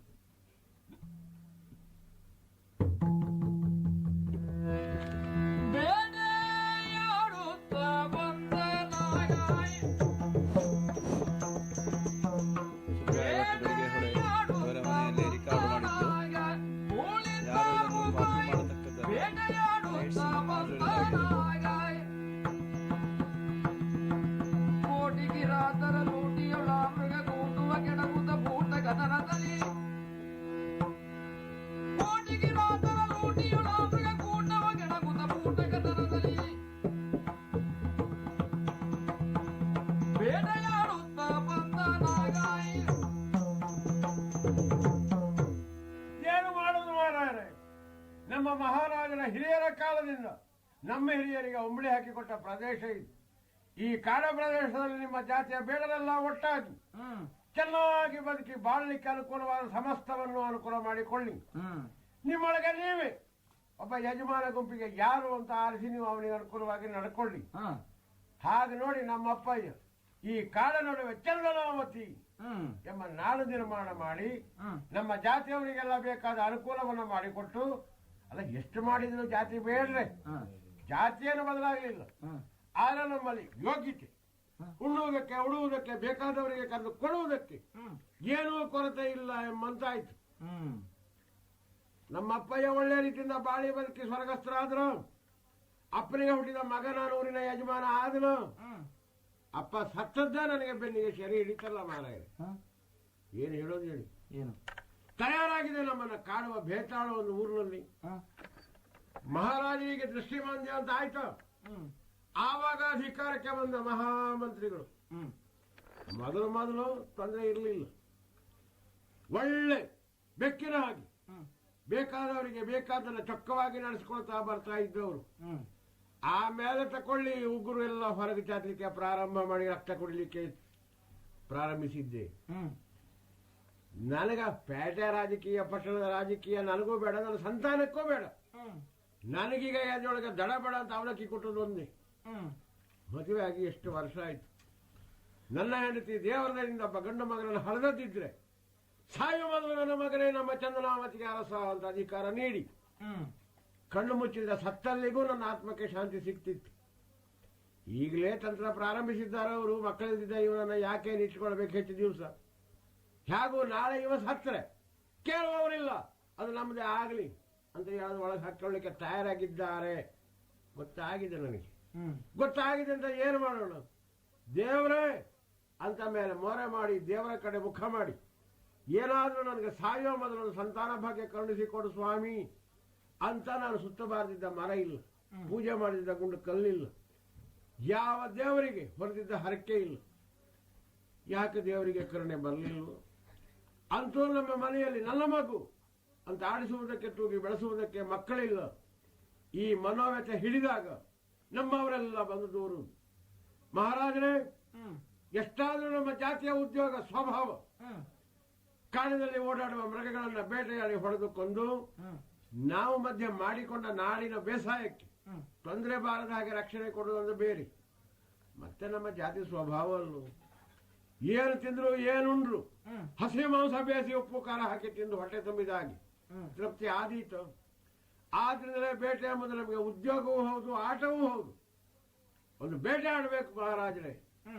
ಆಯ್ತಪ್ಪ, ಹುಡುಗರು ಮಕ್ಕಳು ಮುದುಕರೊಬ್ಬ ಭೇದ ಇಲ್ಲದೆ ಎಲ್ಲವರೊಟ್ಟಾಗಿ ಬೇಕಾದ ಈಟಿ ಬರ್ಚಿ ಬಲೆ ನಾಯಿ ಕೂಡಿಕೊಂಡು ಬನ್ನಿ, ನೋಡೋಣ ಕಡೇ ಕಾಲಕ್ಕೆ ಇನ್ನಾನು ಎಷ್ಟು ವರ್ಷ ಬದುಕಿದ್ರೆ ಸಾಯು ಮೊದಲಾದ್ರೂ ಒಂದು ಸಂತೋಷ ಅನುಭವಿಸೋಣ ಅಂತ ನಮ್ಮವ್ರನ್ನೆಲ್ಲ ಕೂಡಿಕೊಂಡು ಬೇಟೆ ಆಡ್ತಾ ಕಾಡಿಡೀ ಸುತ್ತಾಡಿ ಕಂಡ ಮೃಗಗಳನ್ನ ಹೊಡೆದು ಕೊಂದು ಅದನ್ನು ಏನು ಮಾಡ್ಬೇಕಂತ ಮುಂದಿನ ವ್ಯವಸ್ಥೆಗೆಲ್ಲ ಜನ ತಯಾರು ಮಾಡಿ ಬಿಟ್ಟು ಒಂದು ಗಳಿಗೆ ವಿಶ್ರಾಂತಿ ಪಡೆಯೋಣ ಅಂತ ಬಂದದ್ದು ನಾನು ಮರೆದು ಬಿಡಕ್ಕೆ.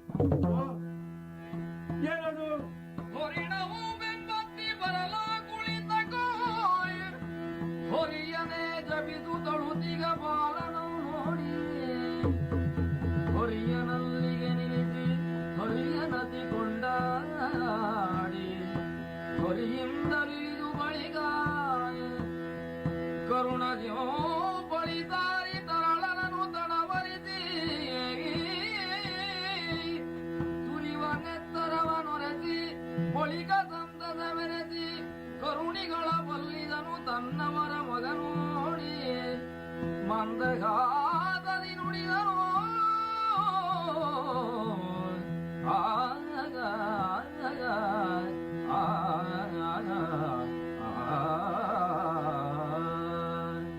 ಮುಂದಗಳಿಗೆ ಮರದಲ್ಲೆಲ್ಲಲ್ಲಿ ಕುಳಿತು ವಿಶ್ರಾಂತಿ ಪಡೆಯೋಣ ಅಂತ ಬೇಟೆಗಾಗಿ ಏರಿ ಬಂದ ಕುದುರೆಯನ್ನು ಹಿಡಿದು ಕಾಲ್ನೀಡಿ ಮರದ ಬುಡದಲ್ಲಿ ಕೂತಾಗ ಉಂಟ ಮಾರಾಯರಂತ ವಿಚಿತ್ರ. ಇಡೀ ಕಾಡಿನಲ್ಲಿ ಕಂಡಿ ಕಟ್ಟಿ ಸೋವು ಸುತ್ತಿ ಬಬ್ಬೆ ಎಬ್ಬಿಸಿ ಗುಳ್ಳಿನ ಬಯಟೆನಾಡಿದ್ದೇವೆ ನಾವು. ಎಲ್ಲೆಲ್ಲಿ ಪದರುಗಳಲ್ಲಿ ಅಡಗಿದ ಮೃಗಗಳೆಲ್ಲ ಹಾರಿ ಓಡ್ಲಿಕ್ಕೆ ಪ್ರಾರಂಭ ಮಾಡಿ ಜೀವ ಕೊಟ್ಟಿದ್ದಾರೆ. ನಾನು ಕೂತ ಮರದ ಬುಡಕ್ಕೆ ತಾನಾಗಿ ಅತ್ತ ಇತ್ತ ಕುತ್ತಿಗೆ ತಿರುಗಿಸುತ್ತಾ ಕಣ್ಣರಲ್ಲಿ ಹಾರುತ್ತಾ ಪುಟಿಯುತ್ತಾ ಬರುವ ಚಿಗರೆ ಮರಿ ನೋಡಿದಾಗ ಹಸಿ ಚಿಗರೆ ಮರಿ ನೋಡಿದ್ರು ನಾಲ್ಗೆ ಮೇಲೆ ನೀರು ಇಳಿತದೆ. ಯಾಕೆ? ಎಳೆ ಚಿಗರೆ ಮಾಂಸ ಬೇಸಿ ಉಪ್ಪು ಖಾರ ಹಾಕಿದ್ರೆ ಎಷ್ಟು ರುಚಿ ಆಗ್ತದೆ ತಿಂದ್ರೆ ನನಗೆ ಗೊತ್ತು, ನನ್ನ ಜಾತಿಯವರಿಗೆ ಗೊತ್ತು. ಎಲ್ಲಿರುವಂತೂ ಯಾಕೆ ನಾನು ಕೂತಲ್ಲಿಗೆ ತಾನಾಗಿ ದಣಿದ ಕಪ್ಪೆ ವಿಶ್ರಾಂತಿಗಾಗಿ ಹಾವಿನ ಬಿಲಕ್ಕೆ ಹೋದಾಗಿ ಈ ಚಿಂಗೆ ಮರಿ ನನ್ನ ಕಡೆಗೆ ಬಂತಲ್ವ, ಹಿಡಿಯೋಣ ಅಂತ ನಾನು ಮತ್ತೆ ವಿಶ್ರಾಂತಿ ಆಸೆ ಬಿಟ್ಟು ಕುದುರೆ ಏರಿ ಜಿಂಕೆಯನ್ನು ಬೆನ್ನತ್ತಿ ಓಡಿಸಿಕೊಂಡು ಬಂದದ್ದು. ಕೊಲ್ಲಿಕ್ಕೆ ಮನಸ್ಸಿಲ್ಲ. ಏನೇ ಆಗ್ಲಿ ಎಳೆ ಹುಲ್ಲೆ ಮರಿ ತಗೊಂಡೋಗಿ ಸಾಕೋಣ. ಇದನ್ನ ಕೊಂದ್ರೆ ಎಲ್ಲಿಗೆ ಸಾಕು? ಒಂದು ಹೊತ್ತಿನ ತುತ್ತಿಗೆ ಸಾಲದು. ಒಂದು 4 ದಿವಸ ಹಾಕಿ ತಿಂದು ಚೆನ್ನಾಗಿ ಕೊಬ್ಬಿದ ಮೇಲೆ ನನ್ನ ನೆಂಟರು ಇಷ್ಟು ಬಳಗದವರು ಬೇಕಾದವರು ಎಲ್ಲರೂ ಕರೆಸಿ ಚಿಗರೆ ಮಾಂಸದ ಔತಣೆ ಮಾಡಿಸೋಣ, ಹಿಡಿಯೋಣ ಜೀವಂತ ಅಂತ ಓಡಿಸಿಕೊಂಡು ಬಂದ್ರೆ ಎಲ್ಲ ಇವನ ನನ್ನ ಕಣ್ಣೆದುರಿಗೆ ಕಂಡ ಚಿಗರೆ ಹಾರಿದ್ದು ಓಡಿದ್ದು ಕಾಣ್ತದೆ ವಿನ ಎಲ್ಲಿ ಹೋಯ್ತು ಏನಾಯ್ತು ಕಣ್ಣಿಗೆ ಕಾಣೋದಿಲ್ಲ. ಚಿಗರೆ ಏನು ಮಂಗನ ಮರ ಹತ್ತಲಿಕ್ಕೆ ಅಥವಾ ಮೀನು ಹೊಳೆಗಿಳಿಲಿಕ್ಕೆ? ಕಾಣ್ತಾ ಕಾಣ್ತಾ ನಾನು ಬೆನ್ನತ್ತಿ ಓಡಿಸಿಕೊಂಡು ಬಂದ ಚಿಗರೆ ಮಾಯ ಆಯ್ತು. ದೇವರೇ, ಅದಕ್ಕಿಂತ ದೊಡ್ಡ ಆಶ್ಚರ್ಯ. ಯಾವುದೋ ಮಗು ಅಳುವ ಶಬ್ದ, ಏನು ಎಲ್ಲಿಂದ ಅಂತ ಚಿಗರೆಯ ಮರಿಯನ್ನ ಬೆಂಬತ್ತಿ ಬಂದ ನಾನು ಅದರ ಆಸೆನೆ ಬಿಟ್ಟೆ. ಯಾಕೆ? ಕಾಣೋದಿಲ್ಲಲ್ಲ, ಕಾಣದಿದ್ದ ಮೇಲೆ ಕೈಗೆ ಸಿಕ್ಕುವುದಿಲ್ಲಲ್ಲ ಅಂತ ಆದಮೇಲೆ ಅಳುತ್ತಿರುವ ಧ್ವನಿ ಕೇಳಿ ಇದು ಮಗುವಿನದ್ದೇ ಧ್ವನಿ, ಯಾರು ಏನು ನೋಡೋಣ ಅಂತ ಕುದುರೆಯನ್ನು ದಾರಿ ತಿರುಗಿಸಿ ಅಳುವಿನ ಧ್ವನಿಯನ್ನ ಬೆಂಬತ್ತಿ ಮುಂದೆ ಬರುವಾಗ ದೇವರೇ, ಯಾರು ನೋಡಿ ಯಾರಪ್ಪ ಈ ದೃಶ್ಯ? ಮನುಷ್ಯನಾಗಿ ಹುಟ್ಟಿ ಅನ್ನ ತಿಂದು ಕರಗಿಸಿ ಬೆಳೆದವ ಯಾರೇ ಆಗಲಿ ಹೊಟ್ಟೆಯಲ್ಲಿ ಕರಳಿದ್ದೆ, ಕಣ್ಣಲ್ಲಿ ರಕ್ತ ಇದ್ರೆ ಇಂಥ ಕನಿಕರ ಮೂಡಿಸುವ ದೃಶ್ಯವನ್ನು ಕಣ್ಣಾರೆ ನೋಡಲು ಸಾಧ್ಯವೋ? ದೇವರೇ, ಯಾವ ತಾಯಿ ಹರಿದದ್ದು, ಯಾವ ತಂದೆ ಪಡೆದದ್ದು? ಮುಖ ನೋಡಿದ್ರೆ ಎತ್ತಿ ಅಪ್ಪಿ ಮುದ್ದಾಡೋಣ ಅನಿಸುವಷ್ಟು ಗುಂಡಾದ ಮುದ್ದಾದ ಮುಖವುಳ್ಳ 5 ವರ್ಷ ತಪ್ಪಿದ್ರೆ 6 ವರ್ಷ. ನನ್ನ ಮಕ್ಕಳನ್ನು ನೋಡಿ ಅನುಭವ ಅಲ್ಲ ನನಗೆ, ಊರ ಮಕ್ಕಳನ್ನು ನೋಡಿ ಅನುಭವ. ಅದಕ್ಕಿಂತ ಹೆಚ್ಚು ಪ್ರಾಯ ಆಗಿರ್ಲಿಕ್ಕಿಲ್ಲ ಮಗುವಿಗೆ. ಆದ್ರೆ ಮರದ ಬುಡದಲ್ಲಿ ಬಿದ್ದು ಹೊರಲಾಡಿ ಅಳುತ್ತಾನೆ. ಯಾಕೆ? ಏನಾಯ್ತು ನೋಡುವ. ಶಿವ ಶಿವ ದೇವರೇ, ಇಷ್ಟು ಸಣ್ಣ ಹುಡುಗನ ಕಾಲಿಂದ ರಕ್ತ ಹರಿತದಲ್ಲಪ್ಪ, ಮಳೆಗಾಲದಲ್ಲಿ ತೊರೆಯಲ್ಲಿ ನೀರು ಹರಿದ ಹಾಗೆ. ಏನ ಎಡವಿ ಬಿದ್ದದ್ದಲ್ಲ, ಕಾಲಲ್ಲಿದ್ದ ಒಂದು ಬೆರಳೆ ಕಡಿಯಲ್ಪಟ್ಟಿದೆ ಅಂತ ಕಡಿದ ಮೇಲೆ ಉಳಿದ ತುಂಡಿನ ಮುಂದೆ ನೋಡಿದಾಗ ಗೊತ್ತಾಗ್ತದೆ. ಕಾಡ ಬೇಡಲ್ವ ನಾವು? ದೇವರೇ, ನನ್ನ ಮರೆಗೆ ಕರುಣೆ ತೋರಿ ಈ ಮಗುವನ್ನು ನನ್ನ ಕಣ್ಣಿಗೆ ಕಾಣಿಸಿದ. ಅಲ್ಲದಿದ್ರೆ ಕಠಿಣವಾದ ಈ ಕಾಡಿನಲ್ಲಿ ನಮ್ಮಂಥವರ ಬೇಡ ಬೀಡಿನ ಮಧ್ಯದಲ್ಲಿ ಈ ಒಂದು ಮಗು ತನ್ನಿಂದ ತಾನೆ ಹೀಗೆ ಬಂದು ಬೀಳುವುದಕ್ಕೆ ಸಾಧ್ಯವೇ ಇಲ್ಲ. ಕಾಲು ಬೆರಳು ಹೋದ್ರೇನು? ಕಾಲೂರಿ ನಡೆಯುವ ತ್ರಾಣವುಳ್ಳ ಜೀವವನ್ನು ಉಳಿದಿದೆಯಲ್ಲ ಮಗುವಿಗೆ. ದೇವರಿಗೆ ಕೊಡಬೇಕು ಅಂತ ಮನಸ್ಸಿದ್ರೆ ಮತ್ತೊಬ್ಬರ ಹತ್ರ ಮೂರ್ತ ಕೇಳಬೇಕು, ಮತ್ತೊಬ್ಬರ ಹತ್ರ ಸಾಲ ತರಬೇಕು. ಏನೋ ಮಕ್ಕಳಿಲ್ಲದೆ ಆಳುತ್ತಿರುವ ಚಂದನಾವತಿಯರ ಸಪುಳಿಂದ ಅವನ ವಂಶ ಉದ್ಧಾರವಾಗಲಿ, ಕುಲ ಕೋಟಿ ಪಾವನವಾಗಲಿ ಎಂಬ ಕರುಣಾಭಾವದಿಂದ ಈ ಮಗುವನ್ನು ನನ್ನ ಕಣ್ಣಿಗೆ ಕಾಣುವಂತೆ ಕಾಣ ಮರದ ಬುಡದಲ್ಲಿ ಕೆರೆದು ಹೋಗಿದ್ದಾನೆ ಅಂತ ನಾನೆನಿಸೋದು. ಯಾವ ಮೂರ್ಖರೋ, ಯಾವ ಮೂಢರೋ, ಯಾವ ಮನುಷ್ಯ ರೂಪದಲ್ಲಿ ಹುಟ್ಟಿದ ಹುಲಿ ಸಿಂಹಗಳ ನ್ಯಾಯವಾದಿಗಳು ಈ ಮಗುವಲ್ಲಿ ಬಿಟ್ಟು ಹೋಗಿದ್ರು ದೇವರು ನನ್ನ ಪಾಲಿಗೆ ಅನುಗ್ರಹ ಮಾಡಿದ ಎಂಬ ಸಂತೋಷದಿಂದಲೇ ಈ ಮಗುವನ್ನು ಎತ್ತಿಕೊಂಡು ನನ್ನವರನ್ನೆಲ್ಲ ಒಡಗೂಡಿ ಸಂತೋಷ ತಂದಿರನಾಗಿ ಮನೆಯನ್ನು ಪ್ರವೇಶ ಮಾಡಿ ನಮ್ಮೂರಿನಲ್ಲಿರುವ ದೇವಸ್ಥಾನಗಳಲ್ಲಿ ವಿಶೇಷ ಪೂಜೆಗೆ ಏರ್ಪಾಡು ಮಾಡಿ ನಮ್ಮ ಜಾತಿಯವರಿಗೆಲ್ಲ ಸಂತೋಷದ ಸುಖ ಭೋಜನದ ಅನುಕೂಲ ವ್ಯವಸ್ಥೆ ಮಾಡಿ ನನ್ನ ಹೆಂಡತಿ ಹೆಸರು ಹೇಳಿದೆ. ಹೊಟ್ಟೆಯಲ್ಲಿ ಹುಟ್ಟಿದ್ರೆ ಮಕ್ಕಳೇನೆ, ಕೈ ಹಿಡಿದು ನಡೆದ್ರೆ ಹೆಂಡತಿಯೇನೆ, ಸೇರಿ ಬೆನ್ನಿಗೆ ಬಂದ ಬಳಗದವರೆಲ್ಲ ಬಂಧುಗಳೇನೆ. ಯಾವುದಕ್ಕೂ ದೇವರು ಕೊಡಬೇಕು, ನಾವು ಪಡೆಯಬೇಕು. ಅಲ್ಲದೆ ಹೋದ ಬೇಟೆಯಾಡುವುದಕ್ಕಾಗಿ ಹೋದ ನನಗೆ ಈ ರೀತಿ ಒಳ್ಳೆ ಲಕ್ಷಣವುಳ್ಳ ಹುಣ್ಣಿಮೆಯ ಚಂದ್ರನಂತಹ ಮುಖವುಳ್ಳ ಯಾವುದು ಕೇಳಿದ್ರು ಏನು ಕೇಳಿದ್ರು ಮಾತಾಡುವಾಗ ದೇವರೇ ನಾರಾಯಣ ಗೋವಿಂದ ಎಂಬ ಒಳ್ಳೆ ಬುದ್ಧಿ ಉಳ್ಳ ಮಗು ನನಗೆ ಮರದ ಬಿಡಲು ಸಿಕ್ಕಿದೆ ಅಂತ ಆದ್ರೆ ದೇವರು ಕೊಟ್ಟಿದ್ದಾನೆ ಅಂತ ಸಂತೋಷಪಟ್ಟು ಸಂತೋಷವನ್ನು ಅವಳನ್ನು ಹಂಚಿಕೊಂಡೆ. ಮಾತ್ರ ಅಲ್ಲ, ನಮ್ಮ ಕುಲದಲ್ಲೂ ಹಿರಿಯವರಿದ್ದಾರೆ, ತಿಳಿದವರಿದ್ದಾರೆ, ಅವರಿಗೆಲ್ಲ ಕರೆದು ಇವತ್ತಿನ ಈ ಮಗುವನ್ನು ನಾನು ನನ್ನ ಮಗು ಅಂತ ಸ್ವೀಕರಿಸಿದ್ದೇನೆ ಅಂತ ಜಾತಿ ಗುರುಕಾರನ್ನು ಸೇರಿಸಿ ಹೇಳಿದ್ದು ಮಾತ್ರ ಅಲ್ಲ, ಮಗು ಸಿಕ್ಕಿತು ಅಂತ ಹೇಳುದ. ನಾಳೆ ಇವತ್ತೇನೋ ಆಗಿತ್ತು, ನಾಳೆ ನಾನು ಸಾಕಿ ಬೆಳೆಸಿ ಆ ಮಗು ಬೆಳೆದು ಬರುವಾಗ ಊರಿನವರು ಮಗು ಅಂತ ಹೇಳಲಿಕ್ಕೆ ಆರಂಭ ಮಾಡಿದ್ರೆ ಬೇಡರ ಯಜಮಾನ ಚಂದ್ರನಾವತಿ ಅರಸ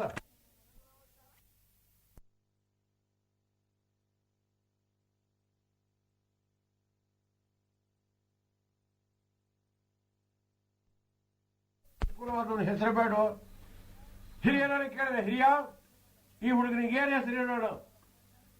ನೋಡಪ್ಪ, ಈ ಮಗು ನಗಾಡಿದ್ರೆ ಹುಣ್ಣಿಮೆ ಚಂದ್ರಪ್ರಕಾಶ ಪಸರಿದ ಹಾಗೆ ಸುತ್ತಮುತ್ತ ಇದ್ದವರಿಗೆಲ್ಲ ಸಂತೋಷದ ಸಮಾಧಾನ ಬರ್ತದೆ. ಈ ರೀತಿ ಚಂದ್ರಪ್ರಕಾಶದಂತೆ ನಗುವ ಯೋಗ್ಯತೆ ಉಳ್ಳ ಈ ಮಗುವಿಗೆ ಚಂದ್ರಹಾಸ ಅಂತ ಹೆಸರಿಡು. ಆಯ್ತು, ನಾಮಕರಣವೂ ಆಯ್ತು, ಸಂತೋಷವೂ ಆಯ್ತು. ಆದ್ರೆ ಹೆಸರಿಟ್ರೆ ಮುಳುಗೀತು. ಆ ಹೆಸರಿನ ಮರ್ಯಾದೆ ಉಳಿಸುವಂತೆ ಮಗು ಒಳ್ಳೆ ವಿದ್ಯಾಬುದ್ಧಿಗಳನ್ನ ಕಲಿತು ಬೆಳೆದು ಬರಬೇಡವೋ, ಅದಕ್ಕೆ ಅನುಕೂಲವಾದ್ದಾಗಲಿ ಅಂತ ಒಳ್ಳೆ ಮಠಕ್ಕೆ ಸೇರಿಸಿ ಆ ಮಠದ ಉಪಾಧ್ಯರಿಗೆ ಅಡ್ಡ ಬಿದ್ದು, ಸ್ವಾಮಿ ನಿಮ್ಗೆ ವರ್ಷಕ್ಕೆ ಎಷ್ಟು ಕೊಡಬೇಕು, ಏನು ಕೊಡಬೇಕು, ಈ ಮಗುವನ್ನೊಂದು ಒಳ್ಳೆ ವಿದ್ಯಾವಂತ ಬುದ್ಧಿವಂತನನ್ನಾಗಿ ಮಾಡಿ ಅವನನ್ನ ದೇವರು ನನಗೆ ಕೊಟ್ಟ, ಸಾಕುವ ಯೋಗ ಕೊಟ್ಟ, ಆಗ ಅದಕ್ಕೆ ಅನುಕೂಲವಾದ ಹಿನ್ನೆಲೆ ಮತ್ತೇನು ಕೊಡಲಿಲ್ಲ. ಆದ್ರಿಂದ ಇವ ನಮ್ಮ ಕುಲ ಉದ್ಧಾರ ಮಾಡುವಂತಹ ಯೋಗ್ಯತೆ ಇವನಿಗೆ ಬರುವ ಹಾಗೆ ಮಾಡಿ ಅಂತ ಉಪಾಧ್ಯರ ಬಳಿಯಲ್ಲಿ ಮಠದಲ್ಲಿ ಬಿಟ್ಟೆ. ಒಳ್ಳೆ ಯೋಗ್ಯತಾವಂತರು, ತಿಳಿದವರು, ದೊಡ್ಡ ಮನಸ್ಸಿನವರು ಹುಡುಗನಿಗೆ ಬೇಕಾಗಿ ಮುದ್ದಾಗಿ ಬೆಳೆಸೋದ್ರ ಜೊತೆಗೆ ವಿದ್ಯಾಬುದ್ಧಿಗಳನ್ನ ಕಲಿಸಿ, ನೋಡಪ್ಪ ನಿನ್ನ ಮಗ ನೀತಂದು ಬಿಡುವಾಗ ಒಂದು 5-6 ವರ್ಷದ ಹುಡುಗ, ಈಗ ನೋಡು ಬೆಳೆದಿದ್ದಾನೆ. 16 ವರ್ಷದ ಯುವಕರಾಗಿ ಮುಖದ ಮೇಲೆ ಮೀಸೆ ಮೂಡುವ ಚಿಗುರಿನ ಸೂಚನೆ ಕಾಣ್ತಾ ಉಂಟು. ಮೈ ಮಾತ್ರ ಬೆಳೆದದ್ದಲ್ಲ, ಮೈಯ ಜೊತೆಯಲ್ಲಿ ಅವನ ವ್ಯಕ್ತಿತ್ವವು ಬೆಳೆದಿದೆ. ನಾಳೆ ನಿನ್ನ ನಂತರ ನಿನ್ನ ನಾಡನ್ನಾಳುವಂತಹ ಯೋಗ್ಯತೆ ಬೇಕಾಗುವಂತೆ ಇವನನ್ನು ಸಿದ್ಧಪಡಿಸಿದ್ದೇವೆ, ತಗೋ ನಿನ್ನ ಮಗ ಚಂದ್ರಹಾಸನನ್ನು ಅಂತ ಕೈಗೊಪ್ಪಿಸಿ ಕೊಟ್ಟಾಗ ಹುಟ್ಟಿದ್ದಕ್ಕೆ ಸಾರ್ಥಕ ಆಯ್ತು. ಏನೇ ಆಗಲಿ ಸಾಯುವ ಮೊದಲು ನನ್ನ ಸಂತಾನ ಸಂಸಾರ ಸಾವಿರ ಆಗುವ ಸೌಭಾಗ್ಯ ಕಣ್ಣು ಮುಂದೆ ಬಂತಲ್ಲ ಎಂಬ ಉತ್ಸಾಹದಿಂದಲೇ ಆ ದಿನ ಮರದ ಬುಡದಲ್ಲಿ ಕಂಡಾಗ ಕೇವಲ ಮನುಷ್ಯ ಸಹಜವಾದ ಕರುಣೆ ಕುತೂಹಲಗಳಿಂದ ಎತ್ತಿಕೊಂಡು ಬಂದದ್ದು ಮಗುವನ್ನು ಇವತ್ತು ಮಠದಲ್ಲಿ ಉಪಾಧ್ಯರಿಂದ ಬೇಕಾದ್ದನ್ನ ಕಲಿತು ಪ್ರಬುದ್ಧನಾಗಿ ಬಂದು ನಿಂತ ಮಗನನ್ನು ಕಂಡಾಗ ಕುತೂಹಲ ಆಶ್ಚರ್ಯ ಅಲ್ಲ, ನನ್ನ ಮನೆಗೆ ಭಾಗ್ಯ ದೇವತೆ ಇಳಿದು ಬಂತು ಎಂಬ ಉತ್ಸಾಹದಿಂದ ಮಗನನ್ನು ಸ್ವಾಗತಿಸಿದೆ. ಮುಗೀತು, ಇನ್ಯಾಕೆ ಹೇಳಿ. ಬಾಳೆ ಗೊನೆ ಹಾಕಿದ ಮೇಲೆ ಬುಡದಲ್ಲಿ ಹುಟ್ಟಿದ ಎಳೆ ಬಾಳೆ ಬೆಳಿಲಿಕ್ಕೆ ಅನುಕೂಲ ಮಾಡಿ ಕೊಡುವಂತೆ ತಾನು ಬಿದ್ದು ಅಳಿಬೇಕಂತ ಮರ್ಯಾದೆ. ಜೀವನ ಅಂದ್ರೆ ಬಾಳೆ ತೋಟ ಇದ್ದ ಹಾಗೆ ಕಣೋ, ಉಪಾಧ್ಯಾಯರು ಯಾವಾಗಲೂ ಹೇಳ್ತಿದ್ರು ನನಗೆ. ಮುಖದ ಮೇಲೆ ಮೀಸೆ ಮೂಡಿ ಬೇಕಾದ ವಿದ್ಯಾಬುದ್ಧಿಗಳಿಂದ ಕೂಡಿದ ಮಗ ಕಣ್ಣು ಮುಂದೆ ಮನೆಯಲ್ಲಿ ಇರುವಾಗ ಇನ್ನೂ ಮುದುಕ ನಾನು ಊರಿನ ಯಜಮಾನಿಕೆ ವಹಿಸಿಕೊಂಡು ಅರಸ ಅಂತ ಮೀಸೆಗೆ ತುಪ್ಪ ಹಚ್ಚೋದು ಮರ್ಯಾದೆ ಅಲ್ಲ ಅಂತ ಅವರ ಹತ್ರವೇ ಕೇಳಿದೆ. ನನ್ನ ಮಗ ಚಂದ್ರಹಾಸನಿಗೆ ಈ ಚಂದ್ರಾವತಿಯ ಪಟ್ಟ ಕಟ್ಟುವುದಕ್ಕೆ ಅನುಕೂಲವಾದ ಒಂದು ಮುಹೂರ್ತವನ್ನು ನಿರ್ಣಯ ಮಾಡಿಕೊಡಿ. ಅವರು ಆರಿಸಿ ಇಟ್ಟುಕೊಟ್ಟ ಮುಹೂರ್ತಕ್ಕೆ ನಮ್ಮ ನಾಡಿನ ಎಲ್ಲವರನ್ನು ಕೂಡಿಸಿ ಇಂದಿನಿಂದ ಮುಂದೆ ನನ್ನ ಮಗ ಚಂದ್ರಹಾಸನ ಈ ಚಂದ್ರಾವತಿಗೆ ಒಡೆಯನಾಗಿ ನಿಮ್ಮನ್ನೆಲ್ಲ ಕಾಪಾಡುವವನು ಅಂತ ಘೋಷಣೆ ಹೊರಡಿಸಿ ಅದಕ್ಕೆ ಸೂಚನೆಯಾಗಿ ಚಂದ್ರಾವತಿಯ ಪಟ್ಟಾಭಿಷೇಕವನ್ನು ಮಾಡಿದೆ. ಏನೇ ಆಗಲಿ ಕರುಳ ಕಾರ್ಯ ಅಂತ ಒಂದು ಉಂಟಲ್ಲ, ನಾಳೆ ಈ ನಾಡನ್ನಾಳಿ ಕೀರ್ತನೆ ಕೇಳಿ ಬಾಳೆ ಬರುವಂತಹ ಭಾಗ್ಯವುಳ್ಳ ಈ ಮಗುವಿಗೆ ಭವಿಷ್ಯದಲ್ಲಿ ಯಾವುದೇ ತೊಡಕು ತೊಂದರೆ ಬಾರದ ಹಾಗೆ, ಆ ಮಗುವಿನ ಹಾಗೆ ನಾನೇನು ವಿದ್ಯಾಭ್ಯಾಸ ಮಾಡಲಿಲ್ಲ, ಬುದ್ಧಿವಂತನಾಗಲಿಲ್ಲ. ಆದ್ರೂ ಬುದ್ಧಿವಂತನಾಗದೆ ಹೋದ್ರೆ ಇಷ್ಟು ವರ್ಷ ಬದುಕಿದ್ದನಲ್ಲ ಅನ್ನ ತಿಂದು. ಯಾವ ಮಠದಲ್ಲಿ ಯಾವ ಉಪಾಧ್ಯರಲ್ಲಿ ಕಲಿತು ಸಂಪಾದನೆ ಮಾಡುವುದಕ್ಕಿಂತ ಮನುಷ್ಯ ಪ್ರಪಂಚದಲ್ಲಿ ಚೆನ್ನಾಗಿ ಬದುಕಿ ಬೆಳೆದಿದ್ದಾನೆ ಅಂತ ಆದ್ರೆ ಬದುಕುವುದಕ್ಕಾಗಿ ಅವನು ನಡೆಸಿದ ಹೋರಾಟವೇ ಬದುಕಿನಲ್ಲಿ ಅವನಿಗೆ ಮುಂದೆ ಬದುಕುವುದಕ್ಕೆ ಬೇಕಾದ ಅನುಭವ ಪಾಠ ರೂಪದಲ್ಲಿ ಬೋಧಿಸ್ತದೆ. ನೆತ್ತಿ ಮೇಲೆ ಕೂದಲು ಹಣ್ಣಾಗುವಾಗ ನನ್ನ ಬುದ್ಧಿಯನ್ನು ಕಂಡದ್ದಿದ್ದು ಕಲಿತು ಬುದ್ಧಿವಂತನಾದ ಮಗನಿಗೆ ಇಷ್ಟು ವರ್ಷ ಬಾಳಿದ ಬದುಕಿನ ಅನುಭವದ ಸಾರವನ್ನು ಹೇಳಿ ಮುಂದೆ ಹೀಗೆ ಬಾಳಬೇಕು ಮಗನೇ ಅಂತ ಹೇಳಿದ್ರೆ ವಜ್ರಕ್ಕೆ ಸಾಣೆ ಹಿಡಿದಾಗಿ ಹುಡುಗ ಮಿಂಚಲಿಕ್ಕಿಲ್ವೋ ಮಿನುಗಲಿಕ್ಕಿಲ್ವೋ. ಮಗನೇ ಅಪ್ಪ ಚಂದ್ರಹಾಸ, ಏನಪ್ಪ ಏನ್ ಕರೆಸಿದ್ರಿ? ಇಷ್ಟೆಲ್ಲ ಉತ್ಸವ ನಡೀತು ಮಗು. ಹಾ ಚಂದ್ರಾವತಿಯ ಪ್ರಭು ನೀನು ಹಾ ಅಂತ ನಾಡ ಮಲ್ಲೆಯರ ಹಿರಿಯರ ಮುಂದು ಭಾಗದಲ್ಲಿ ಹೌದು. ನಿನಗೆ ಪಟ್ಟಾಭಿಷೇಕವನ್ನೇನೋ ಮಾಡಿದೆ. ನಿಮ್ಮ ಅನುಗ್ರಹದಿಂದ ಆಸುಪಾಸಿನೆಲ್ಲರನ್ನೂ ಜಯಿಸಿಯೂ ಬಂದಿದ್ದೇನೆ. ನೀನು ಹೇಳು. ಹಾ ಆ ದಿನ ಮಗು ನಿನಗೆ ಗೊತ್ತಿರಲಿಲ್ಲ. ಹಾ ಕಾಡ ನಡುವೆ ಮರದಡಿಯಲ್ಲಿ ಹಾ ಕಣ್ಣೀರಿಡುತ್ತಾ ಹೊರಲಾಡುತ್ತಿರುವ ನಿನ್ನನ್ನ ಹಾ ಕಣ್ಣು ನಾನು ವಿಚಾರಿಸಿದೆ. ಹಾ ಮಗು ಯಾರು ನಿನ್ನ ಅಪ್ಪ? ಯಾಕಂದ್ರೆ ಯಾರಾದ್ರೂ ಕಳ್ಕೊಂಡ ಮಗು ಆದ್ರೆ ನಾನು ಅವ್ರ ಹೊಟ್ಟೆಗೆ ಮಣ್ಣು ಹಾಕಬಾರ್ದಲ್ಲ, ಅವರಿಗೆ ಮುಟ್ಟಿಸಬಾರ್ದು. ಹಾ ತಂದೆಯನಿಗೆ ಗೋವಿಂದ. ಯಾರಪ್ಪ ನಿನ್ನ ಅಮ್ಮ? ಇಂದಿರಾದೇವಿ. ಅಷ್ಟೇ ಹೇಳಿದ್ದು ನಾನು. ನಾನಂತೂ ಅದು ಹುಟ್ಟಿದ ಗೊತ್ತಿದ್ದು ಹೇಳಿದ್ದಲ್ಲ ಅಪ್ಪ, ಏನು ಬಾಯಿಂದ ಬಂದದ್ದು ಅಷ್ಟೇ, ದೇವರೇ ಹೇಳಿಸಿದ್ದಿರಬೇಕು. ಮಾತಂದ್ರೆ ಇದು ನೋಡಿ ಮುತ್ತು. ಹಾ 10 ಮಾತಾಡೋ ಬದಲಿಗೆ ಮುತ್ತಿನಂತ ಇಂಥ ಒಂದು ಮಾತಾಡಿದ್ರೆ ಸಾಕು ಉದ್ಧಾರ ಆಗ್ಲಿ. ಹಾ ನೀನ್ ಆಡಿದ್ದಲ್ಲ ಅಂತಂದ್ರೆ ನಿನ್ನ ಬಾಯಿಂದ ನಾನು ನಂಬಿದ ದೇವರಾಡಿಸಿದ್ದು. ಹಾ ತಂದೆ ಗೋವಿಂದ, ತಾಯಿ ಇಂದಿರಾದೇವಿ. ನಾನು ಎಂತೆಂತ ಹೆಸರು ಕೇಳಿದ್ದೇನೆ. ಸುಬ್ರಾಯ ಭಟ್ರು, ನಾರಾಯಣ ಭಟ್ರು, ಕೃಷ್ಣ ಭಟ್ರು, ಎಂತೆಂತವರ ಪರಿಚಯ ಉಂಟು ನನಗೆ. ಗೋವಿಂದ ಎಂಬ ಒಬ್ಬ ಮನುಷ್ಯ ಸಂಸಾರದಲ್ಲಿ ಸಂತಾನ ಪಡೆಯುವಂತೆ ಮದುವೆ ಮಾಡಿಕೊಂಡಿದ್ದದ್ದು. ಈ ಸುತ್ತಮುತ್ತ 10 ಹಳ್ಳಿಯಲ್ಲಿ ನಾನು ಓಡಾಡಿದಲ್ಲಿ ನಾನು ಕಂಡಲ್ಲಿ ಯಾರೂ ಇಲ್ಲ. ಅಪ್ಪ, ಆಡುವ ಮಕ್ಕಳೊಟ್ಟಿಗೆ ಆಡ್ತಾ ಇದ್ದೆ, ನೋಡುವುದನ್ನು ನೋಡ್ತಾ ಇದ್ದೆ. ಏನು ನನಗೇನೂ ಗೊತ್ತಿಲ್ಲದೆ ತಿರುಗುತ್ತಿದ್ದ ನನ್ನನ್ನು ಹೊತ್ತು ತಕೊಂಡು ಬಂದಿದ್ರು, ಆ ಕಾಡಿಗೆ ಹಾಕಿದ್ರು. ಆಗ ನನಗೆ ಇಂದಿರೆ ಅಂದ್ರೆ ಯಾರು, ನಾರಾಯಣ ಅಂದ್ರೆ ಯಾರು ನಿಜಕ್ಕೂ ಗೊತ್ತಿಲ್ಲ. ನನಗೆ ಗೊತ್ತಿದ್ದಷ್ಟೇ ಒಂದು ಶಿಲೆ ಮಾತ್ರ ನನಗೆ ಗೊತ್ತಿತ್ತು, ಅದು ಮಾತ್ರ ನನ್ನ ಬಾಯಲ್ಲಿ ಆಡುತ್ತಿತ್ತು, ಇನ್ನೇನು ಇಲ್ಲ. ಇವತ್ತಿಗೂ ನಿನ್ನಲ್ಲಿ ಜೋಪಾನವಾಗಿ ಖಂಡಿತವಾಗಿ ಇಟ್ಟುಕೊಂಡಿದ್ದೇನಪ್ಪ. ಉಪಾಧ್ಯರಲ್ಲಿ ಅಭ್ಯಾಸ ಮಾಡುವಾಗ ಈಗ ನನಗೆ ಗೊತ್ತಾಗಿದೆ, ಅದು ಸಾಲಿಗ್ರಾಮ, ಅದು ದೇವರ ಶಿಲೆ. ನಾನು ಆಟಕ್ಕೆ ಅಂತ ಇಟ್ಟುಕೊಂಡದ್ದು, ಇಡುವುದಕ್ಕೆ ಮನೆ ಇರಲಿಲ್ಲ. ಅದನ್ನು ಬಾಯಲ್ಲೇ ಇಟ್ರೆ ಕಳೆದು ಹೋಗ್ಲಿಕ್ಕಿಲ್ಲ ಅಂತ ಇಟ್ಟುಕೊಂಡಿದ್ದೆ, ಈಗಲೂ ಉಳಿದಿದೆ. ಆ ಕಾಲದಲ್ಲಿ ಬಾಲ ಬುದ್ಧಿಯಿಂದ ನೀನು ಮಾಡಿದ್ದು ದೇವರು ನಿನಗೆ ದಾರಿ ತೋರಿಸಿ ಕೊಟ್ಟದ್ದು. ಅಲ್ಲದೆ ಹೋದ್ರೆ ಬಾಯಲ್ಲಿಟ್ರೇನು ಹೃದಯದಲ್ಲಿಟ್ರೇನು, ದೇವರಿಗೆ ಎಂಜಲು ರಕ್ತ ಮಾಂಸ ಅಂತ ಉಂಟ. ಭಕ್ತಿ ಮುಖ್ಯ, ಶ್ರದ್ಧೆ ಮುಖ್ಯ. ಹೌದಪ್ಪ. ಆ ನಿನ್ನನ್ನ ಕರುಣೆಯಿಂದ ಕಾಪಾಡಿದ ನೀನು ಹೇಳಿದ ತಾಯಿ ಇಂದಿರೆ, ತಂದೆ ಗೋವಿಂದ ನಿನ್ನನ್ನು ಇಷ್ಟಕ್ಕೆ ತಂದು ಮುಟ್ಟಿಸಿದ್ರಲ್ಲ. ಇನ್ನೊಂದು ಆಸೆ ಉಂಟು ಮಗನೇ. ಏನೋ ಮನುಷ್ಯ ನಾನು, ಮನುಷ್ಯ ಕೊಟ್ರೆ ಮನೆ ತನಕ, ನಂಬಿದ ದೇವರು ಕೊಟ್ರೆ ಕೊನೆ ತನಕ. ಹೌದು. ನಾನೇನೋ ನನ್ನದ್ದಾಗಿದ್ದ ಇದನ್ನು ನಿನಗೆ ವಹಿಸಿಕೊಟ್ಟದ್ದು ಹೌದು. ಇದನ್ನು ನಾಳೆ ಉಳಿಸಿ ಬೆಳೆಸಿ ಬೇಕಾದ್ದನ್ನು ಪಡೀಲಿಕ್ಕೆ ಬೇಕಾದ ಭಾಗ್ಯ ಭಗವಂತನೇ ಕೊಡಬೇಕು. ಆದ್ರೂ ನಾವು ದೇವರು ದುಡಿಬೇಡ. ಹೌದಪ್ಪ. ಉತ್ಸಾಹ, ಸಾಹಸ, ಧೈರ್ಯ, ಬುದ್ಧಿ, ಶಕ್ತಿ, ಪರಾಕ್ರಮ ಇದೆಲ್ಲ ನಾವು ಮಾಡಿದ್ರಲ್ವೇ ದೈವ ಚಿಂತನವು ಕೂಡಿ ಬರೋದು. ಅದಕ್ಕೆ ಬೇಕಾದ ಒಂದು ದಾರಿಯ ಬುದ್ಧಿಯ ಮಾತ್ರ ಅನುಭವದ್ದು. ಯಾವುದದು? ನಿನಗೆ ಹೇಳ್ತೇನೆ ಮಗನೇ. ಯಾವುದು? ಈ ಚಂದ್ರಾವತಿ ನಮ್ಮ ಸ್ವಾತಂತ್ರ್ಯದಲ್ಲ. ನಮ್ಮ ಅಪ್ಪನ ಕಾಲದಿಂದ ನಮ್ಮವ್ರು ನಾವು ಆಡಿಕೊಂಡು ಬಂದಿದ್ದೇವೆ, ಹೌದು. ಆದ್ರೂ ಇದು ನಮ್ಮ ನಾಡಲ್ಲ ಮಗನೇ. ಇದು ಸಮೀಪದಲ್ಲಿರುವ ನಗರ ಕುಂತಳ ಪ್ರದೇಶ ಎಂಬ ಅಲ್ಲಿಯ ಅರಸನ ಆಡಳಿತಕ್ಕೆ ಅಂಕೆಗೆ ಒಳಪಟ್ಟದ್ದು. ಹಾಗಾಗಿ ವರ್ಷ ವರ್ಷ ಕಾಲ ಕಾಲಕ್ಕೆ ಅನುಗುಣವಾಗಿ ಈ ಕಾಡಿನ ನಾಡಲ್ಲಿ ಇರುವ ಬೇಡರನ್ನ ಕಾಪಾಡುವ ಒಡೆಯರು ನಾವು. ಅದನ್ನ ನನ್ನ ಹಿರಿಯರ ಕಾಲದಿಂದ ಅಲ್ಲಿಗೆ ಕೊಡಬೇಕಾದ ಕಪ್ಪ ಕಾಣಿಕೆ, ಗೌರವ, ಮಾನ, ಮರ್ಯಾದೆ ಇದನ್ನು ಕ್ರಮವಾಗಿ ಸಲ್ಲಿಸ್ತಾ ಇದ್ದೇವೆ. ಏನೇ ಆಗ್ಲಿ ಮನುಷ್ಯನಾದವ ಮಾತಿಗೂ ಮರ್ಯಾದೆಗೂ ತಪ್ಪಬಹುದು ಹೇಳು. ಕೂಡುದು ಈಗ ರೆಕ್ಕೆ ಬುಕ್ಕ ಬಲೀತು ಅಂತ ಹಕ್ಕಿ ಗೂಡು ಬಿಟ್ಟು ಹಾರ್ಲಿಕ್ಕೆ ಹೊರಟ್ರೆ ಬೆಕ್ಕಿನ ಬಾಯಿಗೆ ಬಿದ್ದು ಹೋದಾಗಿ ಮನುಷ್ಯನಾದವರು ನಡತೆ ಮೀರಿದ್ರೆ, ಮರ್ಯಾದೆ ಬಿಟ್ರೆ, ಮಾತು ತಪ್ಪಿದ್ರೆ ಗೂಡು ಬಿಟ್ಟು ಹಾರಿ ಬಂದು ಹಕ್ಕಿ ಬೆಕ್ಕಿನ ಬಾಯಿಗೆ ಬಿದ್ದಾಗ ಹಾಳಾಗಿ ಹೋಗ್ತಾರೆ. ನಾನು ಬಹಳ ಅನುಭವ ಮಗನೇ. ಹಾಗಾಗಿ ನಿನಗೀಗ ಪ್ರಾಯ ಉಂಟು. ಈ ನಾಡಿನಲ್ಲಿ ನಾನು ಗಳಿಸಿಟ್ಟ ಸಂಪತ್ತುಂಟು, ಅಧಿಕಾರ ಉಂಟು. ದಾರಿ ಒಂದು ಬಿಡಬೇಡ. ಹಿಂದಿನ ಹಿರಿಯರ ಪರಂಪರೆ ಮುಂದುವರಿಸಬೇಕು, ನಮ್ಮ ಮರ್ಯಾದೆ ಉಳಿಸಬೇಕು ಮಗನೇ. ಏನಾಗಬೇಕಪ್ಪ? ಅದಕ್ಕಾಗಿ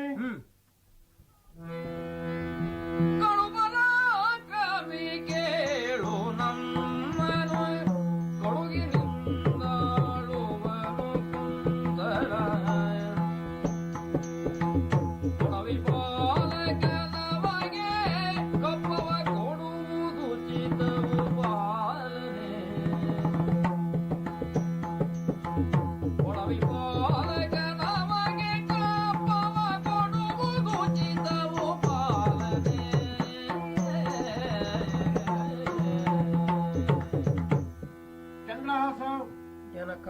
ನಮ್ಮನ್ನೆಲ್ಲ ಆಳುವ ಕೀರ್ತನೆ ಕೇಳಿ ಬಾಳುವ ಮಹಾಭಾಗ್ಯಶಾಲಿಗಳು ಕುಂತಳ ದೇಶದ ಅರಸರು, ಒಡೆಯರು, ಮಹಾರಾಜರು, ಸುಬುದ್ಧಿಯವರು ಅಂತ ಅವರ ಹೆಸರು. ನನ್ನ ಜನ್ಮದಲ್ಲಿ ಒಂದೇ ಸಲ ಕಂಡದ್ದು ನಾನು. ಹೌದೇ? ಅವರ ಪಟ್ಟಾಭಿಷೇಕದ ವರ್ಧಂತಿಗೆ ದೊಡ್ಡ ಮನಸ್ಸಿನಿಂದ ನಮ್ಮನ್ನೆಲ್ಲ ಕರೆಸಿದ್ರು. ಹೋಗಿ ಆಗ ಕಂಡು ಅಡ್ಡ ಬಿದ್ದು ಬಂದವ ನಾನು. ಆಮೇಲೆ ಮಹಾರಾಜರಿಗೆ ವರ್ಧಂತಿ ನಡೀತೋ ಇಲ್ಲೋ ನನಗೆ ಗೊತ್ತಿಲ್ಲ. ನಾನಂತೂ ನಗರಕ್ಕೆ ಹೋಗುವಂತಹ ದುರ್ಯೋಗ ನನ್ನ ಪಾಲಿಗೆ ಬರಲಿಲ್ಲ. ಆದ್ರೂ ವರ್ಷ ಅಲ್ಲಿಗೆ ನಮ್ಮ ನಾಡಿನಿಂದ ಕಪ್ಪ ಕಾಣಿಕೆ ಕಳಿಸುವ ಒಂದು ಸಂಪ್ರದಾಯ ನಡೆದಿತ್ತು ಅಂತ ಹೇಳಿದ್ನಲ್ಲ. ಇನ್ನು ಮುಂದೆ ನೀನು ಕೂಡ ಅದೇ ರೀತಿ ನಮ್ಮ ಚಂದನಾವತಿಯಿಂದ ಕುಂತಳ ಮಹಾರಾಜರಿಗೆ ಸಲ್ಲಬೇಕಾದ ಕಪ್ಪ ಕಾಣಿಕೆ ಒಂದು ಮಾತು ಸ್ಪಷ್ಟ ಹೇಳ್ತೇನೆ. ಏನದು? ನಾವೆಷ್ಟು ಬಂಗಾರದ ನಾಣ್ಯ ಹೊರೆ ಕಟ್ಟಿ ಕೊಟ್ಟಿದ್ದೇವೆ ಅನ್ನೋದನ್ನ ನೋಡುದು ಇಲ್ಲ, ಲೆಕ್ಕ ಮಾಡೋದು ಇಲ್ಲ. ಆದ್ರೆ ದೇವರಿಗೆ ನಾವು ಶ್ರದ್ಧಾಭಕ್ತಿಯಿಂದ ಅರ್ಪಿಸುವುದು, ನಾವು ಉಪಯೋಗಿಸುವುದು ನಮ್ಮಲ್ಲಿದ್ದರಲ್ಲಿ ಒಳ್ಳೆಯದನ್ನಲ್ವ? ಹೌದೌದು.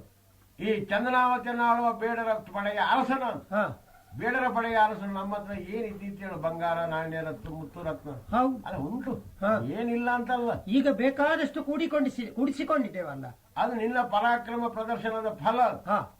ಅದನ್ನೆಲ್ಲ ಕೊಟ್ಟು ಅವರನ್ನು ತೃಪ್ತಿಪಡಿಸಲಿಕ್ಕೆ ನಮಗೆ ಸಾಧ್ಯ ಇಲ್ಲ. ಮರ್ಯಾದೆಗಳೆಲ್ಲ ಇರಲಿ, ಅದಕ್ಕೊಂದು ಲೆಕ್ಕ ಉಂಟು ಮಗನೇ. ಹೇಗೆ? ಮಹಾರಾಜರಿಗೆ ಎಷ್ಟು ಅಂತ ವರ್ಷದ ಕಾಣಿಕೆಗೆ ಒಂದು ಲೆಕ್ಕ ಉಂಟು. ಆಮೇಲೆ ಅಂತಃಪುರವಾಸಿಯರಾದ ಮಹಾರಾಣಿಗೆ, ಮಹಾರಾಣಿಯ ಪರಿವಾರದವರಿಗೆ ಇಷ್ಟು ಅದು ಲೆಕ್ಕ ಉಂಟು. ಸರಿ, ನೀನು ವಿಶ್ರಾಂತಿಯಿಂದ ಆ ವ್ಯವಹಾರಕ್ಕಾಗಿ ಬರೆಸಿಟ್ಟ ಲೆಕ್ಕ ಎಲ್ಲ ತೆಗೆದು ನೋಡು.